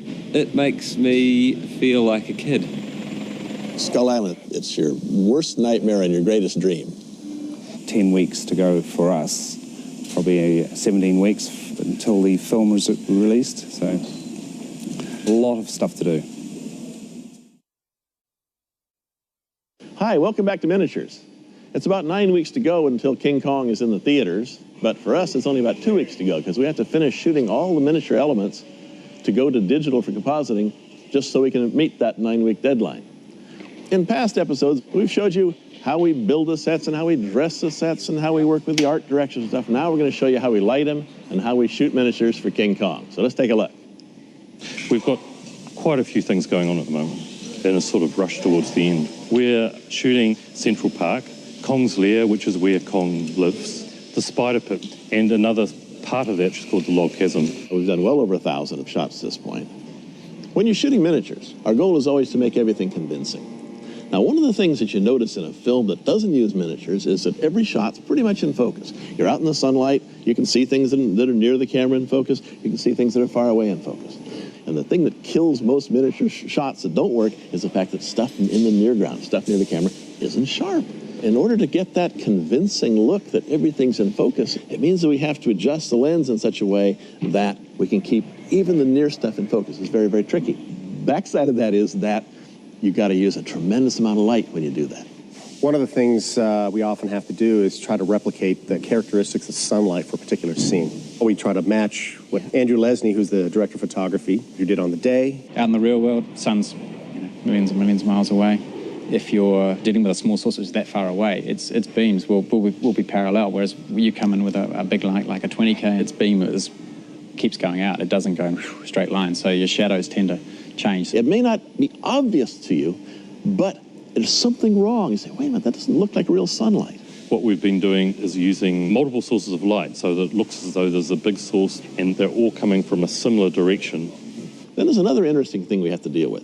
Things that are far away in the real world are not as sharp as things that are up close. Not in terms of focus, but in the fact that you're looking through a lot of air. How do we create a lot of air when the furthest away thing in the miniature is only 50 feet away? Adding smoke helps create that atmospheric perspective, and seeing that graduation all in one scene, that's the thing that makes you really feel like you have a lot of depth and it feels really big. So that's focus is critical, the character of the light is critical, and the atmospheric perspective, the diffusion on distant objects is critical. Those are the three keys to making a miniature work and be believable. This is a nice modern Aeroflex 435 camera, which is our good old workhorse. But half the cameras we're using are Mitchells, are made 40 years ago. They're just as good now as they were then. Beautiful production camera for the kind of work that we do. For most all the shots we do, we rely on motion control equipment. A motion control package is a camera, a dolly, and a crane that are all controlled by a computer. We really have to use motion control because we need to do exact repeat pass photography. Having the camera move exactly the same way over and over and over again. Its relevance in terms of miniatures is being able to put a scene that was shot in real life up against the scene that was shot in miniatures, and to be able to deal with the scaling of the two shots. It can also mean that Weta Digital, when they are creating the animation of Kong, it's going to line up to what's actually happening in the background. Most of the miniatures we shoot multiple passes because it allows the compositors to actually manipulate the overall shot. Well, we make sure that we've given them soft key light, hard key light, diffuse light, and so forth, so they can take these different elements and lay them together and produce just about any look they want. On Rings, Pete had several units all over the North and South Island. But in this case, the entire film was done pretty much right here on the lot. So Pete's been using the miniature units as his location scenic units. I think it's daring and brave of Peter and to have that confidence in what we're doing to actually put that much of the movie entirely in a miniature environment. It's been a huge monumental task, but it gives Pete the ultimate control over creating Skull Island. So we're in the cutting room, cutting furiously, 30 weeks to go. And while we're in here editing, we have a team of sound recorders who are basically compiling the type of sound effects that we're going to need for the movie. They don't really have the final cut pictures to work to yet, but they certainly know the type of noises and effects that they're going to need for the finished film. Well, right now the sound department is very active recording sound effects.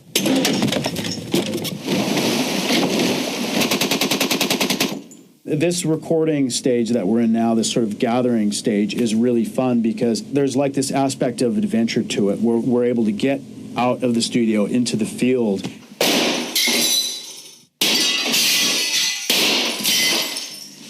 We have got the right building, eh? Holliston!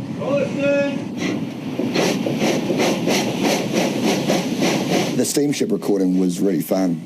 It's crewed by these guys who are all steam enthusiasts, and they were just great. We're going after all the mechanical engine sounds for the Venture, and a lot of the Venture actual footage has been done with miniatures, so bringing the realistic sound to life is crucial to making it feel real and believable.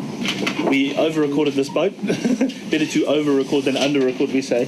We've had longboat recordings for the Venture crew with everyone rowing. So we're out in the bay and we're just sort of rowing away, and then we're sort of rocking it, and then we're getting it buffeting against the rocks, and then meanwhile the art department guys in the bank are looking at this because we're like scraping up all the hull of this thing, and we're taking out chunks from the front of it. Yeah, I wouldn't include any of that bashing of the boat stuff. The system will bash us. They're a really good art department. They can fix anything. You got to suffer for your art, you know. We're in Wainuiomata. The sound team is here trying to capture the log falls for some of the Kong action through the forest, and we've been dropping these big logs back here. So we're about to drop it in the mud to try and get some big ape or dinosaur body falls in mud. So often when we go out and record, we don't always know exactly how things are going to turn out.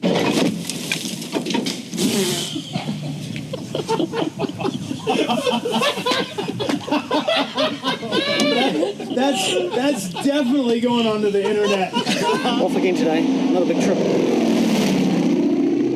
We recorded planes over in the Wairarapa, and that was with a 1939 Harvard. The right sounding plane, but not necessarily the right looking plane. The sound is very important in terms of really bringing the images to life. And another thing that sound does is it's working in 3 dimensions. And so when we're doing something like the plane recordings, we're very aware of how this sound is traveling through space. Creating a 3-dimensional space actually gave us also an opportunity with the guns to record the guns snapping off the various hills. Primary gun used by the Venture crew.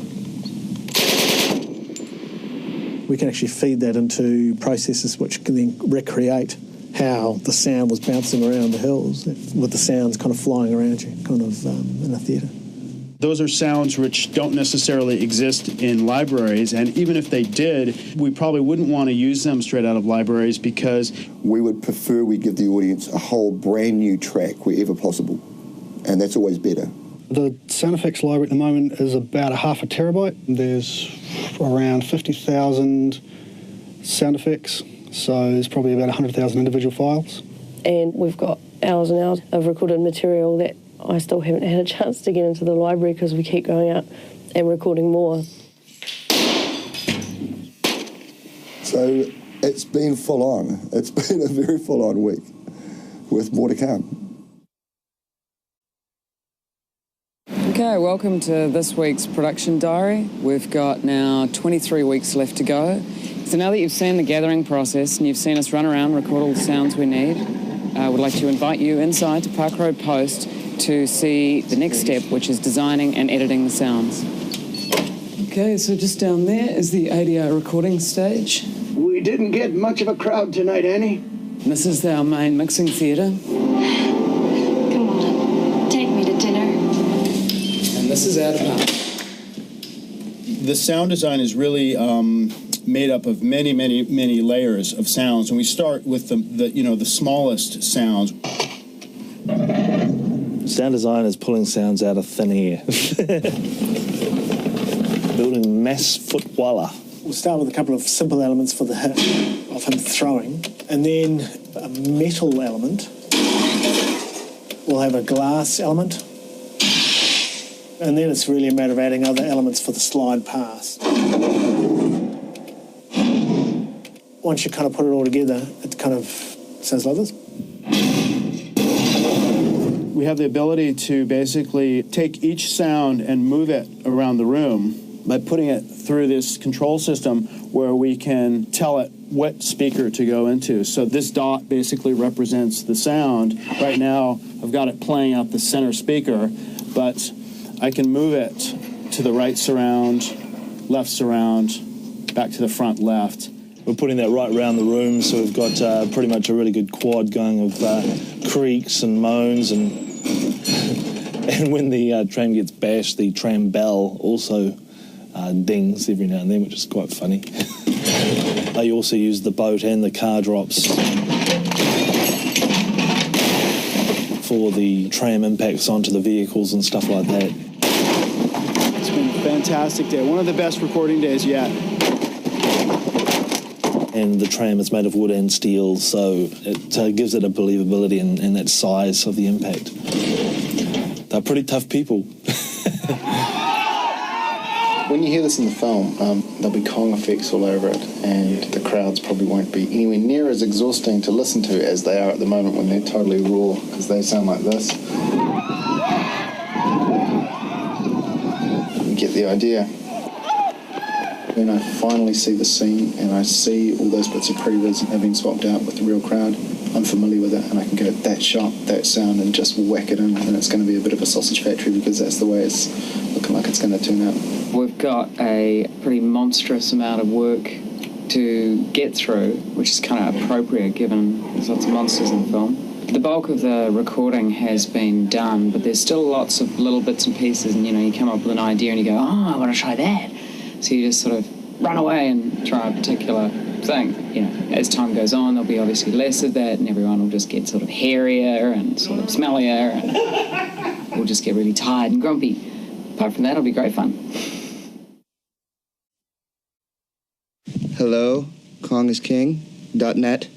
We are sitting here in the lovely Park Road Post doing ADR with 18 weeks left to go until the movie opens. And can we get some breath in the voice? Some breath. Just to try and get some breath in the voice. We've got 18 weeks to go!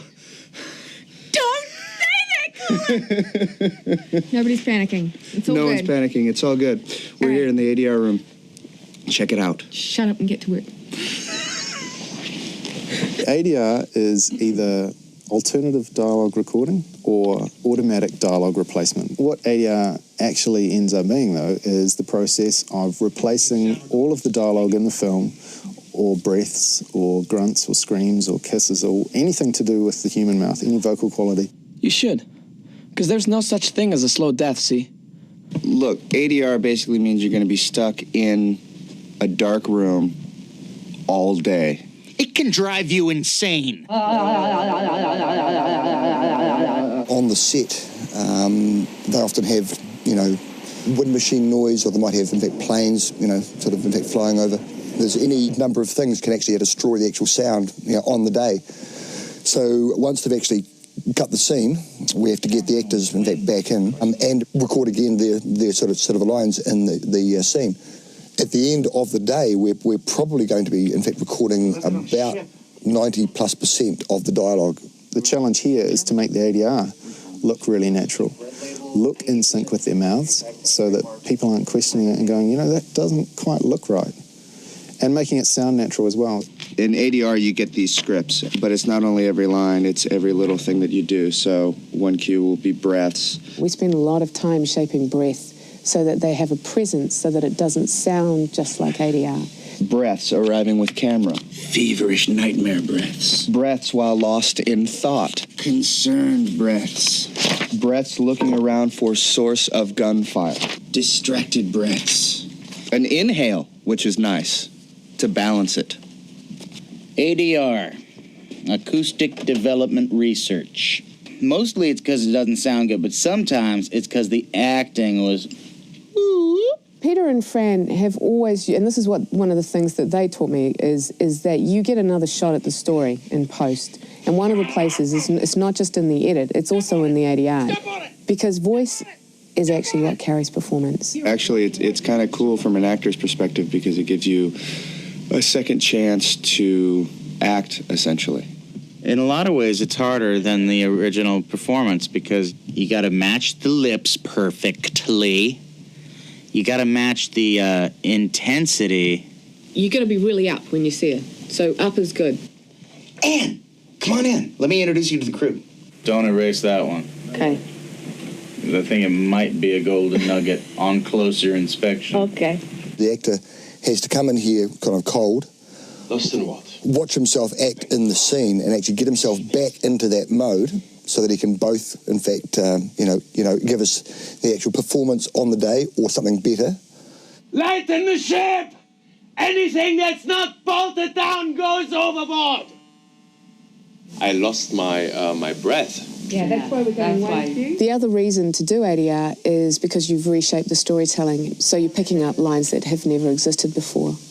You can totally write new dialogue and throw it into the scene. For real. Yes. Yes. Yes. Yes. Yes. It'd be funny if we did a Peter. Yeah. Yeah. Yeah.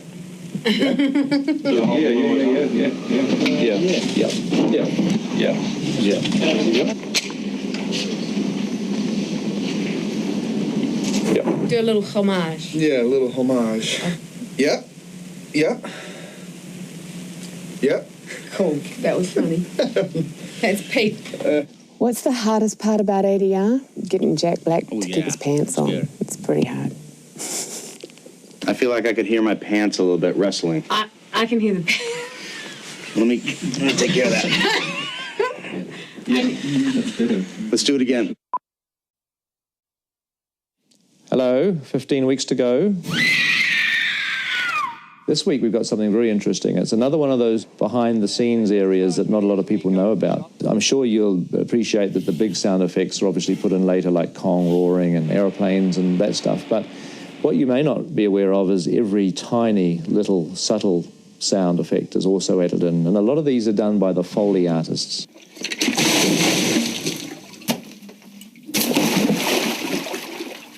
Foley is actually named after a fella by the name of Jack Foley, who started the whole process of putting sound effects in sync with pictures. Foley, yes, is basically replacing every human movement that happens in a film. Actors do what's called ADR, and they replace their dialogue, and then we go into a sound recording studio and recreate everything that you see. So we've got our footsteps, we've got people drinking cups of tea, or doors closing, people having meals, knives and forks. And on Kong there's a big boat called the Venture, so everything that happens on the boat we recreate. All of the stuff going thrown overboard, like every single crate landing in the ocean, they're all done individually. Very nice, thank you. We were lucky, we were able to get a lot of the original props. The big old baskets, the cages, old wooden crates. We've got things off of the Venture itself, because that's only just parked down at the wharf here. So we've got all the rigging, the pulleys and things, because that's swinging around in the storm and that'll be hitting the side of the boat. And we'll be doing all their coats separately, because they've got these big, heavy, weatherproof coats. Oh, you name it. Yeah, got everything, including the kitchen sink, yeah. So the process is that we work to the picture. We have our own screen in the room. You have to be in character pretty much, take on that character, especially when you're walking the feet through. So you really have to take on their mannerisms, weight changes. So it's sort of like a little dance, I suppose.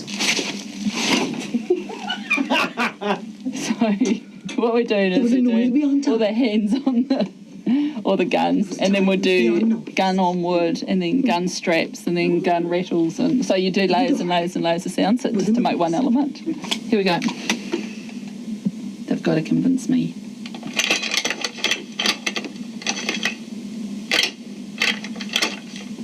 Cool, that's good. For Skull Island, where there are the natives, we wanted to create a different atmosphere there, so we gave them a little signature sound, which is the skulls and beads that were around their necks. Is it me? And then there's also the thousands of feet when they're all trying to sacrifice someone on the island. All I can say is ouch. We also wanted to make the island have an own atmosphere, so it sounds different than anywhere else. So we gave like creaking bamboo sticks and just, certain things that would give it more of an atmosphere. And also take it from the dry, we've just arrived, oh, it's nice and sunny, wow, this is a deserted island, to the wet, more intimidating, more sort of violent element of the scene. This is the remains of all the previous Foley artists that used to work in this room.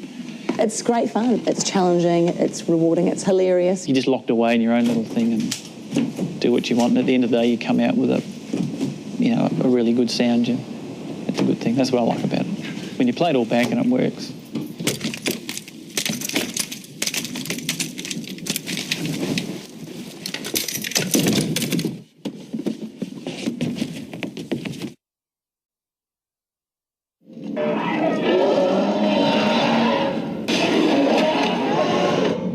Welcome. Here we are on the dubbing stage for King Kong. It's 7 weeks to go before you're going to see this incredible movie. And this is the last step before it gets processed and then attached to the film and arrives at the movie theater for you to enjoy. We are, this week, laser focused on dinosaurs.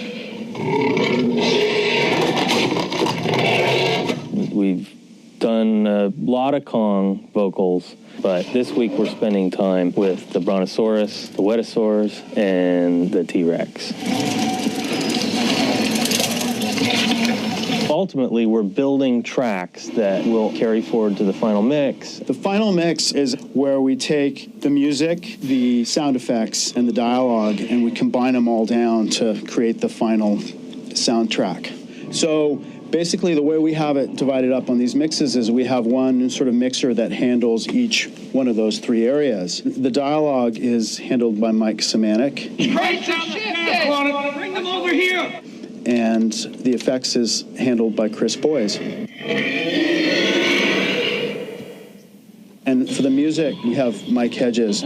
My responsibilities are taking the score and putting it to the picture. And King Kong, it's a love story. And in that, it's full of emotion. The music is going to play such a huge part in this film. Been focusing on getting reels 1, 2, and 3 in shape for the final mix. I mixed the production sound, the dialogue that was recorded on the set, as well as the ADR, which is dialogue replacement, and make it sound natural. My apologies for not being able to offer you a cabin. Have you found an enclosure to your taste?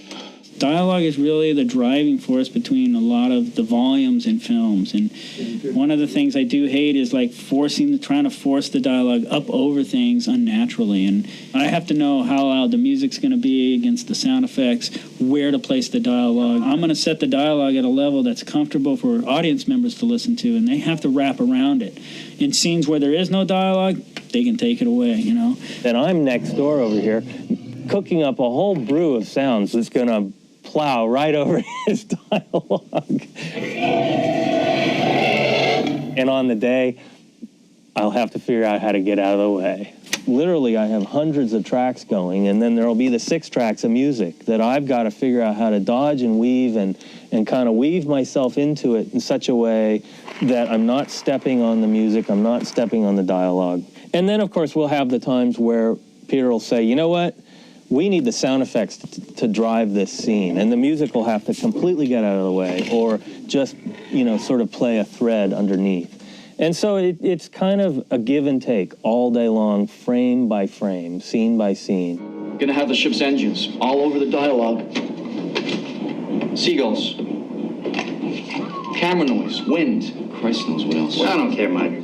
You're the sound recordist. Make it work. We have to be very careful about picking our moments of rocking and picking our moments of subtlety. That's always on the forefront of our agenda, is to make this exciting and compelling to the audience.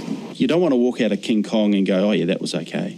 You want to come out of King Kong and go, man, that was fantastic. That rocked my world. You're going to want to see it 3 or 4 times just because you miss bits and pieces, because you're probably hiding, as my wife will be.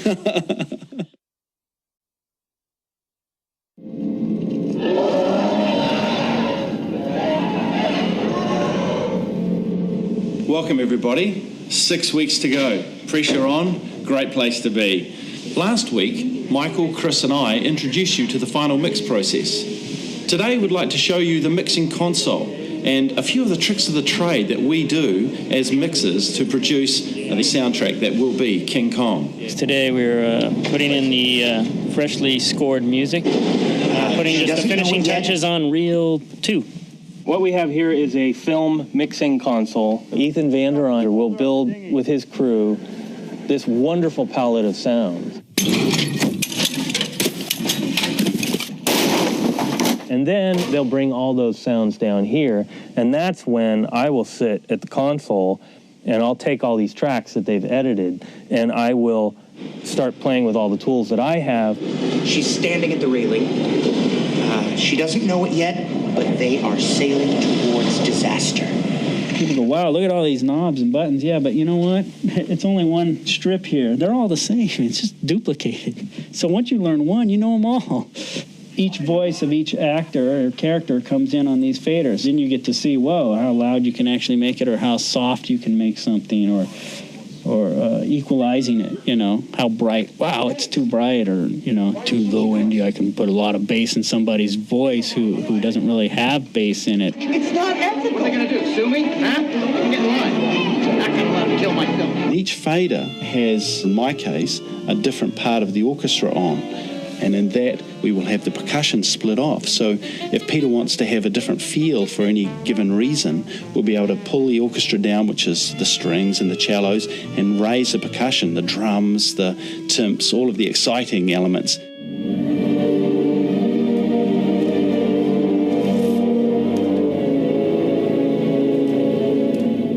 On each channel, I have knobs that allow me to pan the sound around the room. I can pan it over here to the left. I can pan it to the right surround here and then over to the left surround. Conversely, we have aux sends. Aux sends allow me to take my sound and send it to an outboard device. An outboard device can be any number of things. Typically, they're reverb, echo. A lot of times, if you look at a scene, it can go very deep. So we put some sounds farther back, sort of try and make sounds three-dimensional, and other ones up closer. And I often have to use reverb to do that, or echo. We also use a thing called a subharmonic generator, which will take the big events and add a low frequency element to make it just seem more massive and bigger. The visual effects department just added, which I think is really cool, a train that goes by in the window just on the right shoulder of Carl here. Well, in reality, that sound may be really loud if we were right there with Carl. In the emotional sense of the film, we're really dialed into his dialogue, so we just want to get a presence of that tram as it goes by. So I'm going to put it in. We were very shooting Singapore, gently. right? That's what you told her. Yeah, but we're not shooting in Singapore. God damn it, Preston, all you had to do was look her in the eye and lie. And that wasn't gently. So let's try that again, and we got to pan it right. Yeah, but we're not shooting in Singapore. God damn it, Preston, all you had to do was look her in the eye and lie. I gotta get to a phone. Anyway, so that's kind of a basic idea of what we do with our mixing console. Moving forward, that's all we ever do. Ultimately, all of those elements sit on the screen in a way that the audience says, yep, I'm here. I am in that jungle with this dinosaur, and thank God I get to be here, but I don't have to feel as if I'm going to be in his mouth.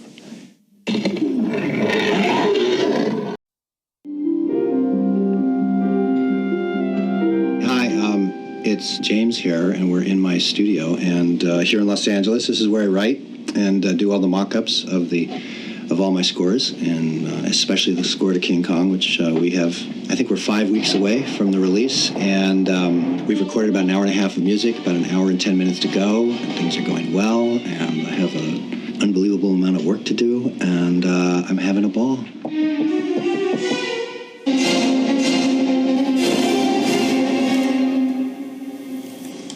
One note at a time. James pretty much comes in the morning, locks himself in his control room, and just writes from about 9 a.m. to about 2 to 3, depending on a.m., not p.m. It's this sort of a... Not with strings, however. But you remember that sort of, and then the... He's writing the music for tomorrow morning right now, and then they'll get the arrangement time to do it at probably midnight, and then the copyists have to do it at 4 in the morning, and here we show up bright-eyed and bushy-tailed in the morning, and we're ready to play it.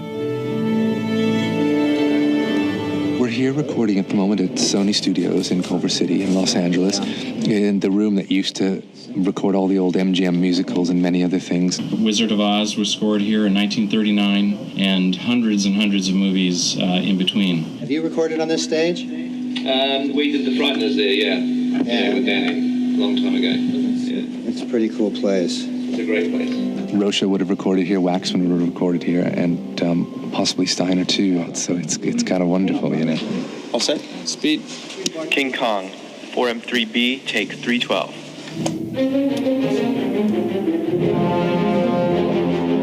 You know, right now there's so many movies going on in LA, it's hard to find stages, so we're just kind of having to take what's available. So we're going here for 5 days, going to Tadeo for another 3 days, and going up to Fox for another 4 or 5 days, just because those are the 3 really big rooms and fit 108 people in the room and get the kind of sound we need. We record the orchestra in the morning and the afternoon, and then when they go home, a choir comes in. I was a King Kong fanatic as a kid, so the fact I had a tremendous amount of feeling for the idea of this movie. It's enormous. It's very big. Right. It's also very, there are places where it's incredibly small and vulnerable and delicate and quiet.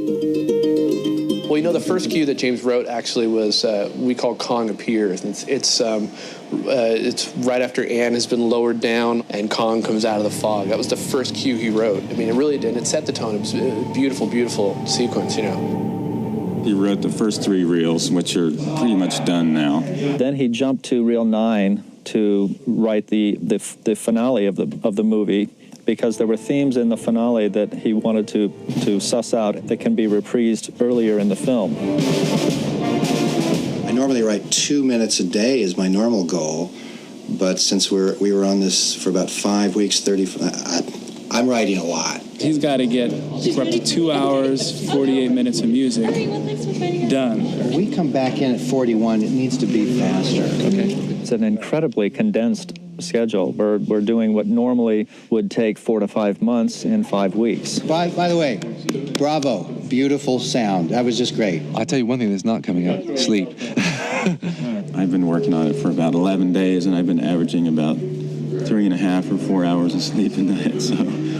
So these are long days. I don't think I've ever worked so hard in my life. Don't worry, you do have a couple more weeks. Yeah, no, I'm not there yet. There's still a lot of the more massive, giant, action stuff from the middle of the film yet to do, and that's what the next week will entail. At the moment, it's all working perfectly, and everything's coming down on schedule and going into the mix as planned. Whether that's still true in a week or so, we shall see.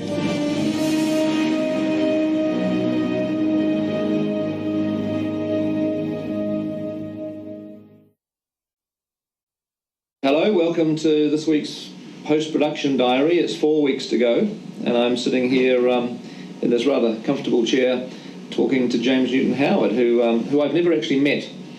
But I know him as the slightly out-of-focus fuzzy image on this TV that I've been looking at for the last few weeks. So, hi, James. Hello. Hope to meet you one day. Yeah, I'm hoping, that'll be an interesting moment. Yeah. I feel as though I know you quite well already, but, different. Right. It's amazing. The technology is great because we've been able to basically, do everything that we needed to do on this film, having never met, being 6,000 miles apart, but it's been incredibly interactive. I think it should be a very slow build. I think when she first comes out of that log and she starts to sense something, you should come in and then slowly, oh my God, what's that? What is it? I wonder what it is. Oh no, what? It can't be. Oh, it's one of them. The T-Rex fight was amazing. I mean, that was one of the, one of the biggest cues of this last week, wasn't it, at Todd AO? Very loud. Very loud. Very critical section of the movie. So yeah, that was exciting. One of the engineers went out and measured it. At one point, we were well over 100 dB in the room, which is pretty loud. I mean, that's with no amplification.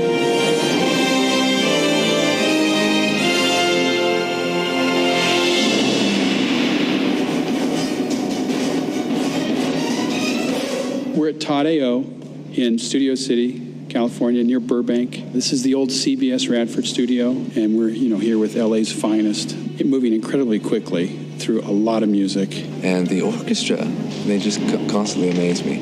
You'd think it would take them a day or two to learn a piece this complicated. They pick it up so fast. And yeah, like I said before, it's possible that there's a cue being played that literally 24 hours ago it didn't exist even in James's studio. Then we go from here to Fox, which is back in Los Angeles near Culver City. We're going to go there for the last of the 4 days.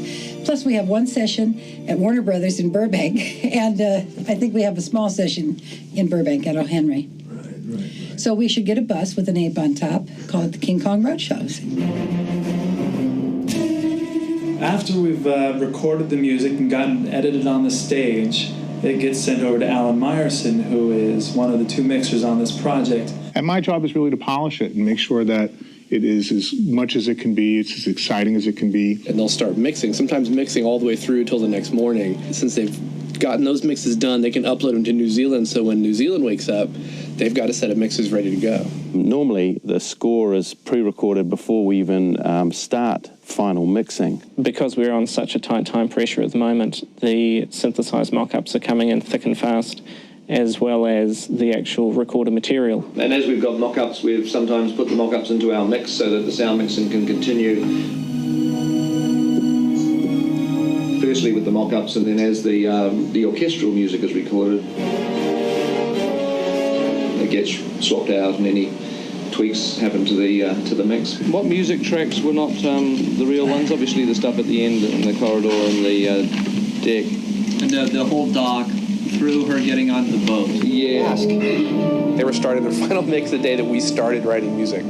So, it was, the pressure was on right away. Well, this is kind of our King Kong war board. Anything with a blue check mark on it is a really good sign. That's been recorded, approved, and sent. So if you look at how many blue check marks we've got compared to how many spaces we've got left, we're doing pretty well. Wow. Is that the scores from today? Most of these reels are essentially wall-to-wall music, and this is no exception. So 2 hours down and, roughly 30, 40 minutes left to go. The lights at the end of the tunnel. Yep. That's great. It feels like we're rounding the turn here. I've got a strange feeling that inspiration kicks in when the time's short, and I wonder whether the music would be any better if you had more time. I'm sure you'd probably think it would, but no, I don't. I think we've been blessed with an incredible adrenaline rush and all the inspiration that goes with that, and I think it's benefited the movie in a funny, weird way. I do agree that I think more time would not necessarily have been would have given us a bit more sleep, that's the thing. Yeah. That's right. Well, pain is temporary, film is forever. Indeed.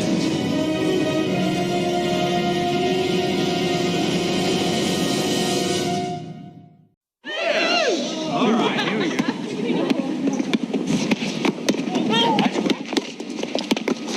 All right, what is everyone doing to get ready for pickups? Well, we're having a meeting about what we're going to do.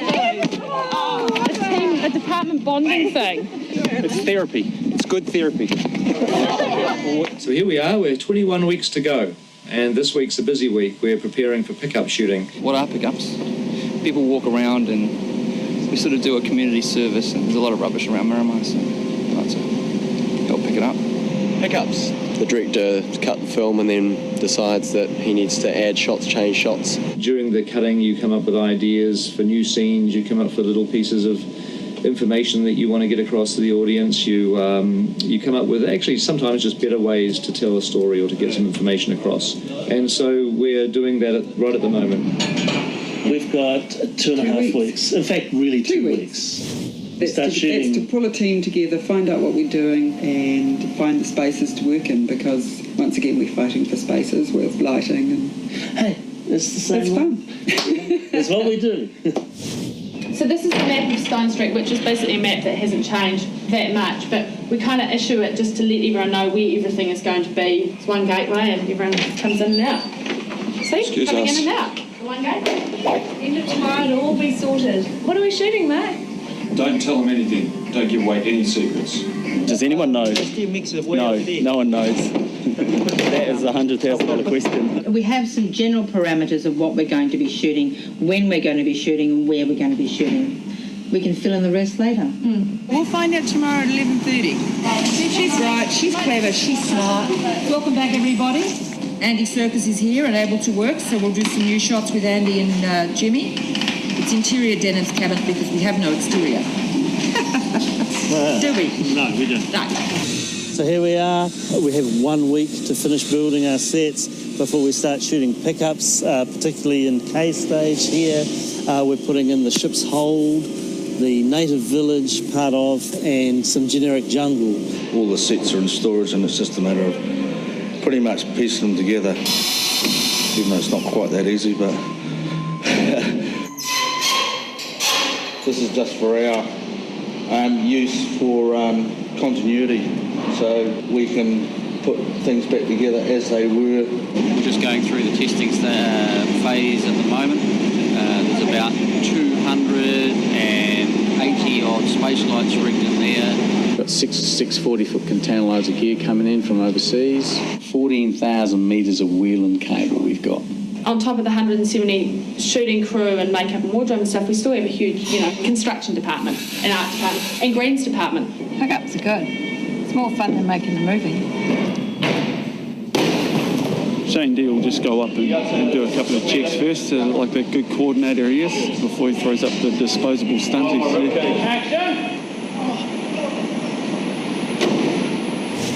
The at this stage we're in the process of converting one of these lovely chorus girl wigs into a Jimmy double that hopefully you will never see on the film.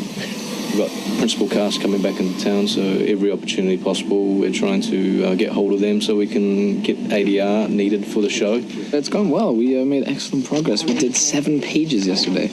You should, because there's no such thing as a slow death, see? Not at the end. It's just basically the same team getting back together again for a couple more weeks of shooting. Being able to go back on the set and hang out with the guys and do a little bit more shooting's fun. Something to look forward to, so that's what we'll be up to come Monday morning. We'll be doing the usual 7:30 crew calls, and there may be some overtime required. We're on you now, get your sleep, won't be long, we'll be over and done in 2 weeks. Then it's another party. Another party.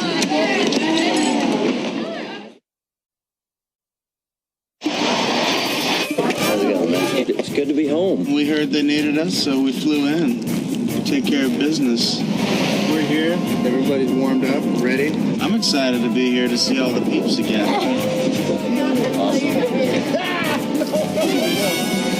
Like a big boy.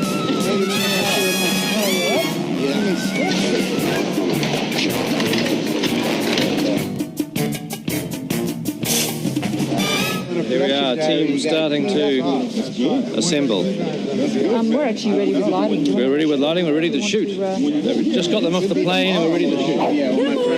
Come on!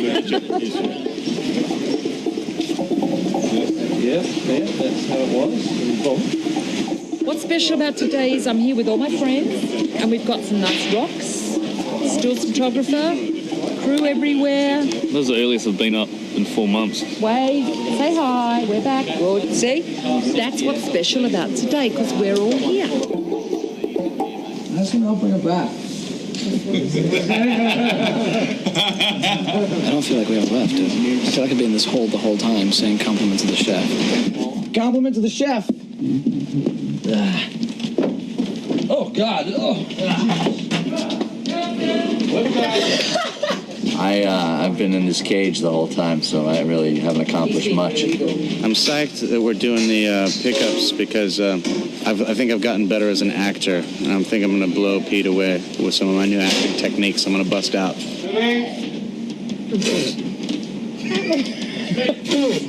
Hold up. I hope I look exactly like I did back then. I think it was like 3 years ago we first shot this scene. So what we've done is we've gone through the scenes that we've shot already, and we're just going to stick in little pieces, and occasionally we're going to shoot a new scene. Okay, Nerve Rattle looking around. So this is what the well-dressed man in the jungle should be wearing. The gun, the knife, the rope, the hat, the slicker. It was constantly like this with Brophy over here while shooting. He was just consistently looking for attention. He's right. Next setup. Move. Everyone's running around getting ready. It's been a few months since we were last on the set shooting. We assume that Jamie is kind of, hanging on to something like this. Yeah. I love my job. Roll out of bed, roll onto a tree. We should just do one more grab bag. That was pretty good. Almost at the end of our first day of pickup shooting. Going well. Back in the jungles of Skull Island. And action. This time, it's a really interesting part of shooting because obviously, there's part of you that would love to shoot, weeks and weeks and weeks of pickups. I mean, why wouldn't you? Because there's always so many new ideas. But we're pretty pleased with this film. It's a fairly tight, linear piece of storytelling. And cut. Good. Thank you, everybody. Sorry we broke you on our first day. We'll get worse.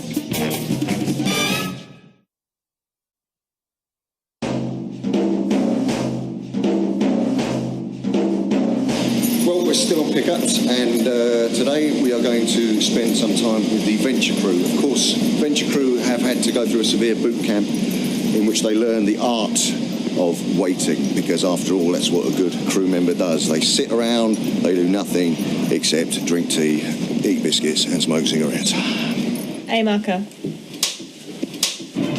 It's 11 o'clock and we're here to do pickups today. I'm not sure what stage we're working on. I think we're maybe on the boat. This is Trailer Park. This is where the stars live.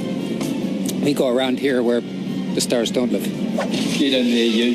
I'm just processing through makeup and wardrobe. Okay, somebody must be ready for makeup by now. Right. Oh, good on you, me. Jed. He's well known as the quickest one out of them all. More ways than one. Sometimes I'm not that quick. I'm going to be half mustache man. Hello there. What do you think? And we get into our costumes and our makeup, and then they tell us what scene we're doing, and we get on set and we put on our gear with its guns and ropes and whatever other stuff we've got. The rope's on the wrong side. I'll have to change it over.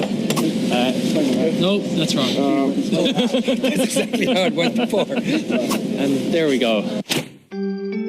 We are ready to go at a moment's notice. That's right. Shouldn't be too far away, Jim. Seems to be a little unsure who may be required at this stage. Island. You. Is it on each letter now? Move in and out. You move in. Nice shot. Oh, sneaky bugger. Have you even acted yet today? I know. So we're just taking Lee Hartley down to the 80s Portacom to stand by for digital mapping of his face. My pimples are going to be digitised for eternity. Bastards! Tripping into somebody putting... the old porridge. But if we were in tight, we may not see it. Please. I just flip into Lee's thing. I think you'd spoon a dollop into Lee's, then grab the thing and go straight back into shaving again. You know what I mean? And roll sound. Speed. Okay, here we go. And action.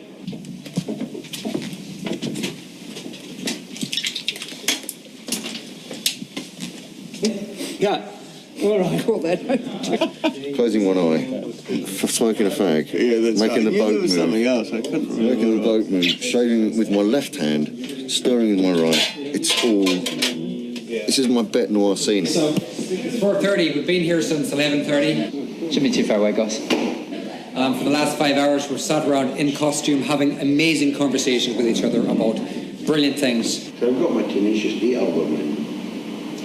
And I was going to get Jack to sign it. Is that right? And that's a wrap, folks. Thank you very much.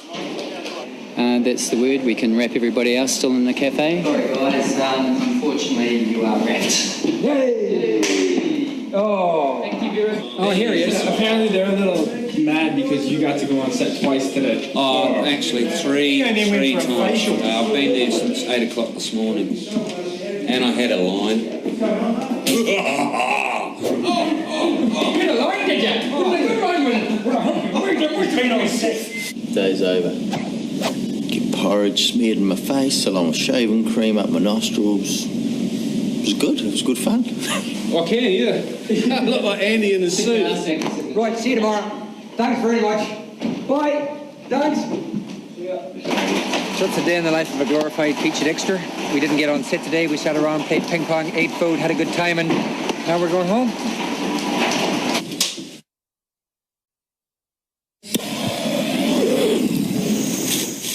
And action. So the thing with pickups is that you end up reproducing scenes that you shot months and months ago. Continuity is particularly important. Like this is a scene that we did shoot way back when I can't even remember, up on Mount Crawford in the big King Kong Wool village set that we built, and now we're in a studio. We don't really go on location, don't go outside of the studio for pickups. You just simply recreate wherever it is, whatever it is gets built in the studio. It's amazing what you can get away with, actually. As long as you got those big wide shots from the original shoot, these pickups all tend to be much tighter, you know, close-ups of people's faces saying dialogue.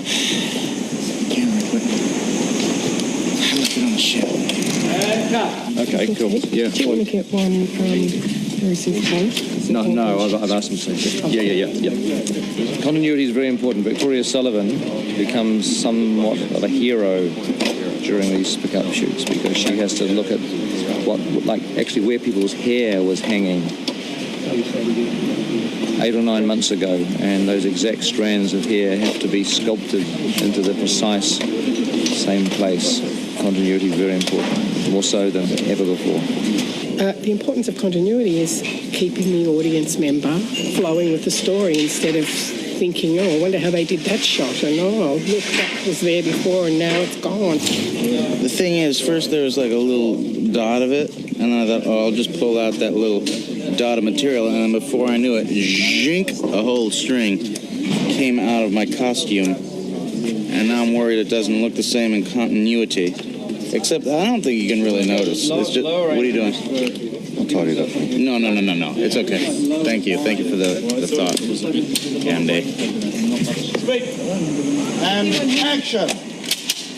We're trying to fudge the sailors' continuity because we don't have all the sailors that we did have in the main shoot. We have 2 and 3 different guys turn up each day. Sometimes we've changed their costumes because we're only seeing legs. Sometimes we've put them in dark and light shirts. If you really start, you'll see a sailor that's in one place and another place at the same time. Handed off a rifle to Lobo. Yeah, well, can we get Lobo over? Yes, absolutely. Bring Lobo on. Yeah, bring Lobo on. Surprise guest. Here's Lobo. No. You don't have to copy what you did before, but you will probably see that.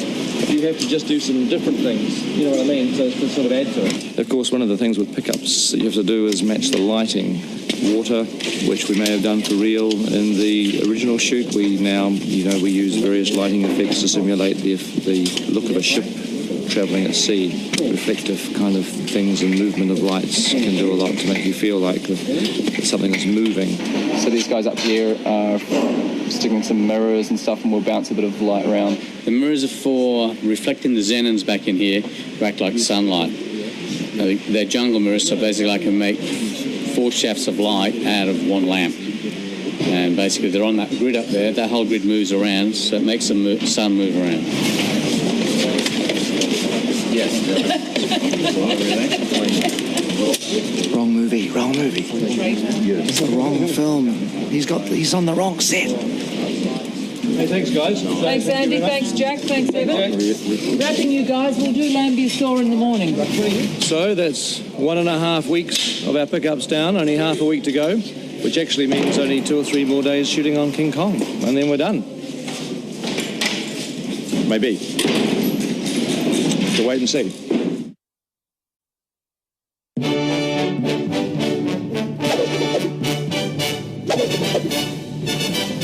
I can feel the weight, Kong's weight, lifting off my shoulders as we speak.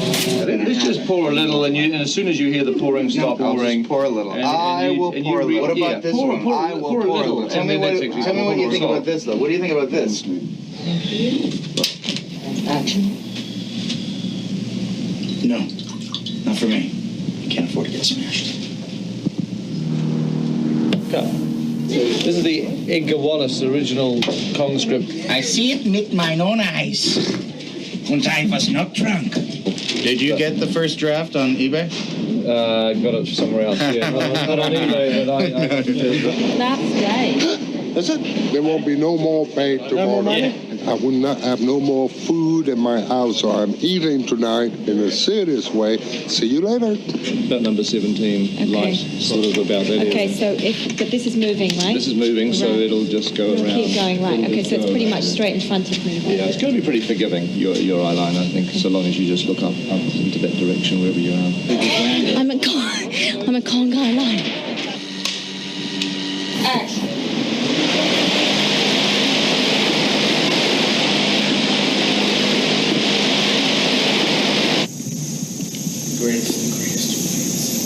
And action. We're going to donate the proceeds to his wife and kids. Okay, good. Reset. What are you going to miss the most? Probably you guys coming and asking me questions. Unemployment. Here we come. Quite sad. And you're going to get me into trouble now. Just for variation. Okay. Set. Action, Naomi.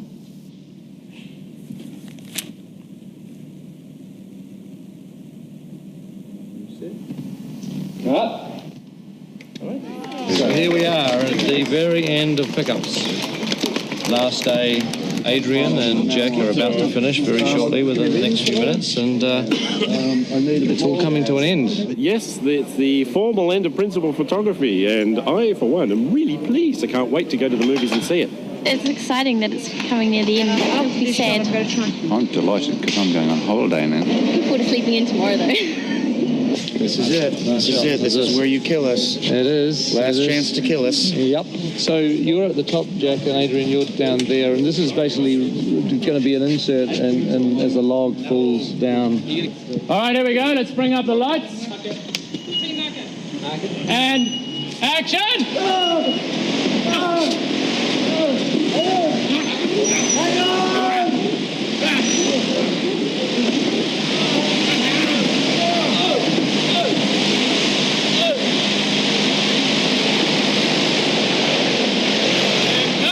Running there.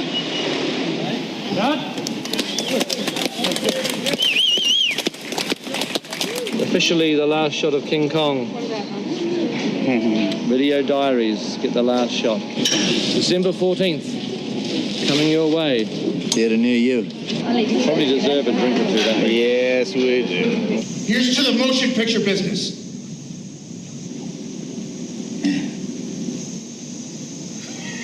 Uh-oh. Let's do one more. Okay, one more.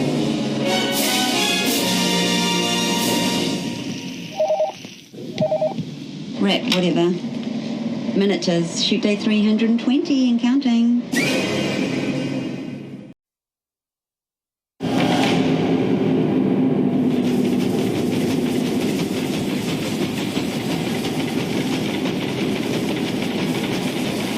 Well, welcome to this week's post-production diary. It's 1 week to go until the release of the film, and we're here in Times Square. Times Square, New York City! From Wellington to Times Square! This is the week of the junket. It's the publicity, the promotion of the film that climaxes basically in the premiere. We're here for what we call the worldwide junket. We're having 2 days of domestic press and 2 days of international press. I think it does no harm to remake a film that was made in 1933 because the original is a classic and will always be. Oh, what's this?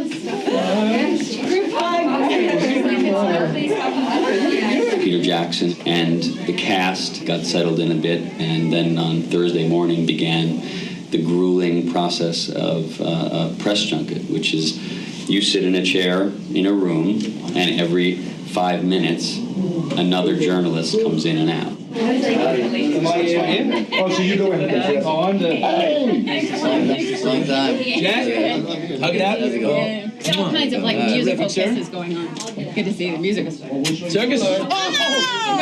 There are television one-on-ones with local outlets from all over the world, as well as some North American national outlets like Access Hollywood. 5, 4, 3, 2. King Kong director Peter Jackson has had a lifelong passion for that building and the ape that made it famous back in 1933. I think the question I ended up talking about the most with the journalist was how I saw the original King Kong on TV when I was 9 years old. I told that story often.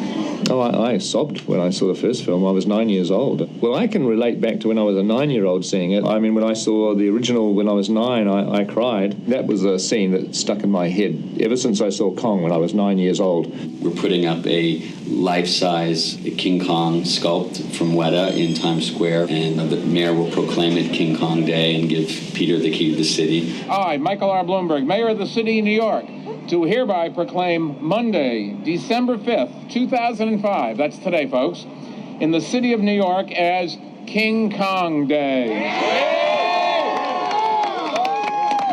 And then he and the cast go over to TRL to do TRL Live. It was pretty weird. I've never done MTV before. It's crazy. It's fun. It's all right. As long as, I've got all my friends with me, that's okay. Hate to do it by myself. And then we'll basically go down 2 blocks to 42nd Street, where we've taken over 2 huge movie complexes, the AMC Empire 25 and the Lowe's Ewok. 8,000 seats total, 38 screens. There's such a large scope premiere that we're dealing with. 38 theaters with 8,000 people, which is the biggest we know of. And 3,000 guests at a party. This gives us a diagram of where every single person in the theater is sitting. Each seat in the theater becomes something like high-stake real estate. There's a lot of politics involved in making these decisions. Who sits next to who sits in this theater. It's the biggest catfight in the world. We've heard every story in the book. I went to high school with Peter Jackson. You know, it's like unbelievable stories they make up. We just try to make sure it's well organized so everybody has a great time. I'm about to go onto the red carpet, which is basically the walk that you have to do to get into the theatre, and there's lots of journalists, lots of press. Hey, Kong is King, here we are at the premiere. Finally made it after all those months and months and months of production diaries. This is the original King Kong, by the way, and he's my date for the night. It's always amazing to get to this point of the journey because, boy, it's hard to imagine sometimes when you're back in the trenches in New Zealand. Hey, what's going on? This is Hello, Kiwi. How you doing? Kiwis. You good? Yeah, the Kiwis. Yeah. We love the Kiwis. It's been an insane year, right? It's been like a year since we started filming. It was a life-changing experience, not only like working with Peter Jackson, but also being down there with you guys. It's been awesome. I'm a little overwhelmed, to tell you the truth. I'm really honored. I'm really, really thrilled to be a part of this movie. This is Peter's dream, and it's a beautiful thing to see dreams come true. People Fran first asked me to do this about 2.5 years ago. It's just way overwhelming that we've actually reached this point where we're standing in Times Square and there's a statue of Kong and we're about to see the finished thing. Hello, home. Hello, everybody. Hello, my friends. We're here. We're here in New York. Gotta go. Everyone seems to be very buoyed and happy tonight and in good spirit, and I can't wait for them to come in and see the movie. So we've got through the red carpet and now we're on our way into the theatre. The King Kong crew are very special.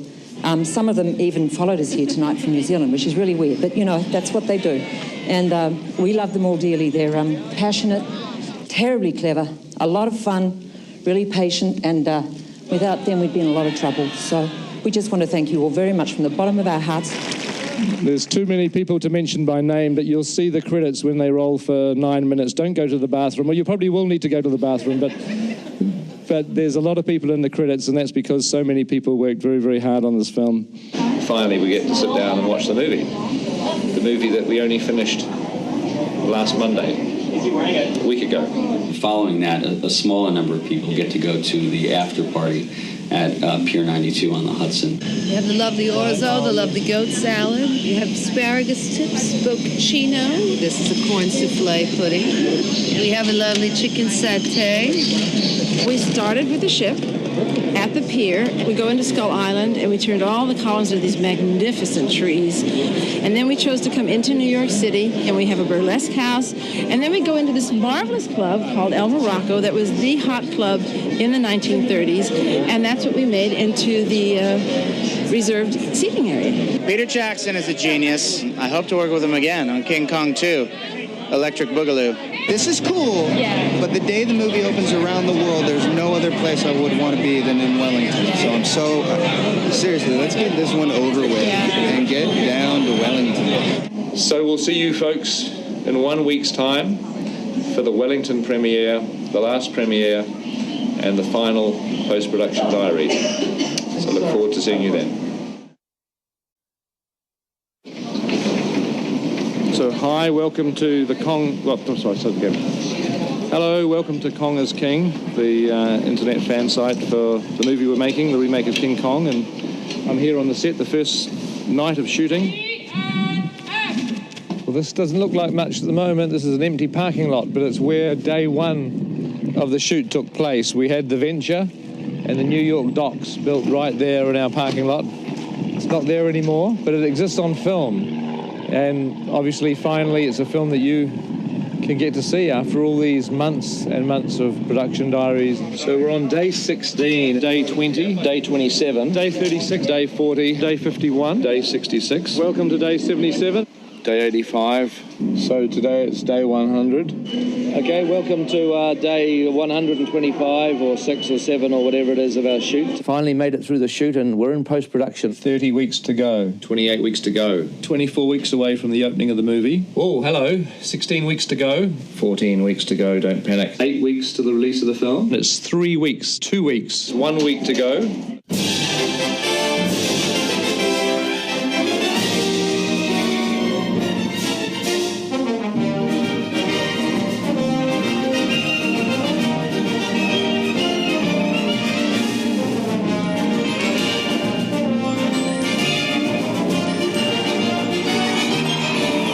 Ladies and gentlemen, the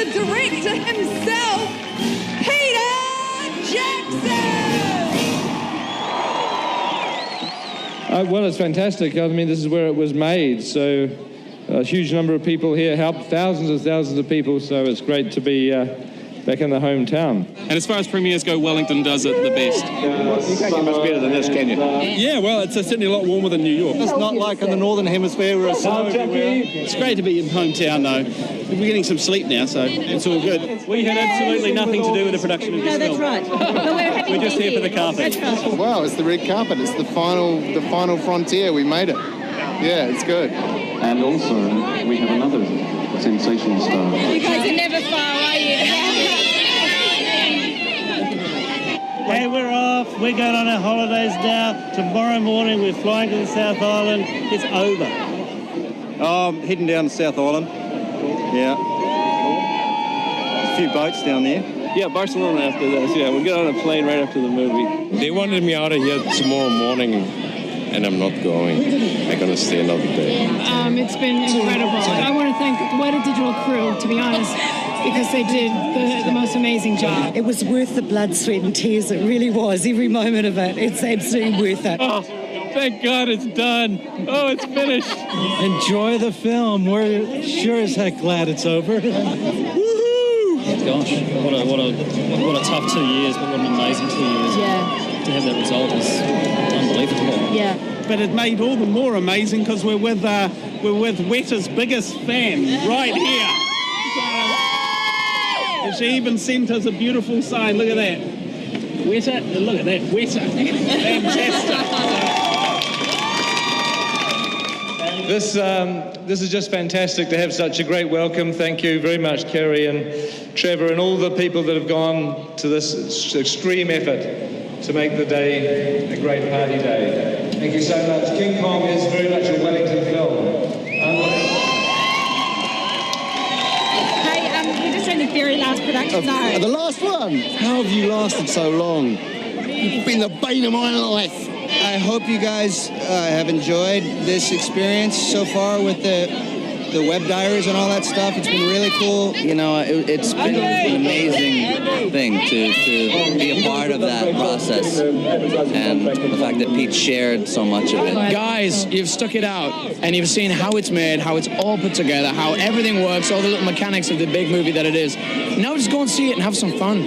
Now get off the computer, go out to your theatre, take your girlfriend or your wife or your boyfriend, whatever it is, and just go and have fun in theatre because it's an amazing film. And thank you for watching all these diaries. It means a lot to us. So thanks. How about that? The last PD, can you believe it? Thanks for staying with us. I hope it's worth the journey. We loved every second of it. You know, it was made for you guys, and now we're handing it over to you. So enjoy. Happy holidays, everyone. Thanks for watching all of these. It's been a great record of the whole process, and boy, just can't wait to see the film now. This is the last one. Wow. Hey, happy holidays from all of us here on the carpet. We're going to go in there and finally see what all of this is kind of amounted to.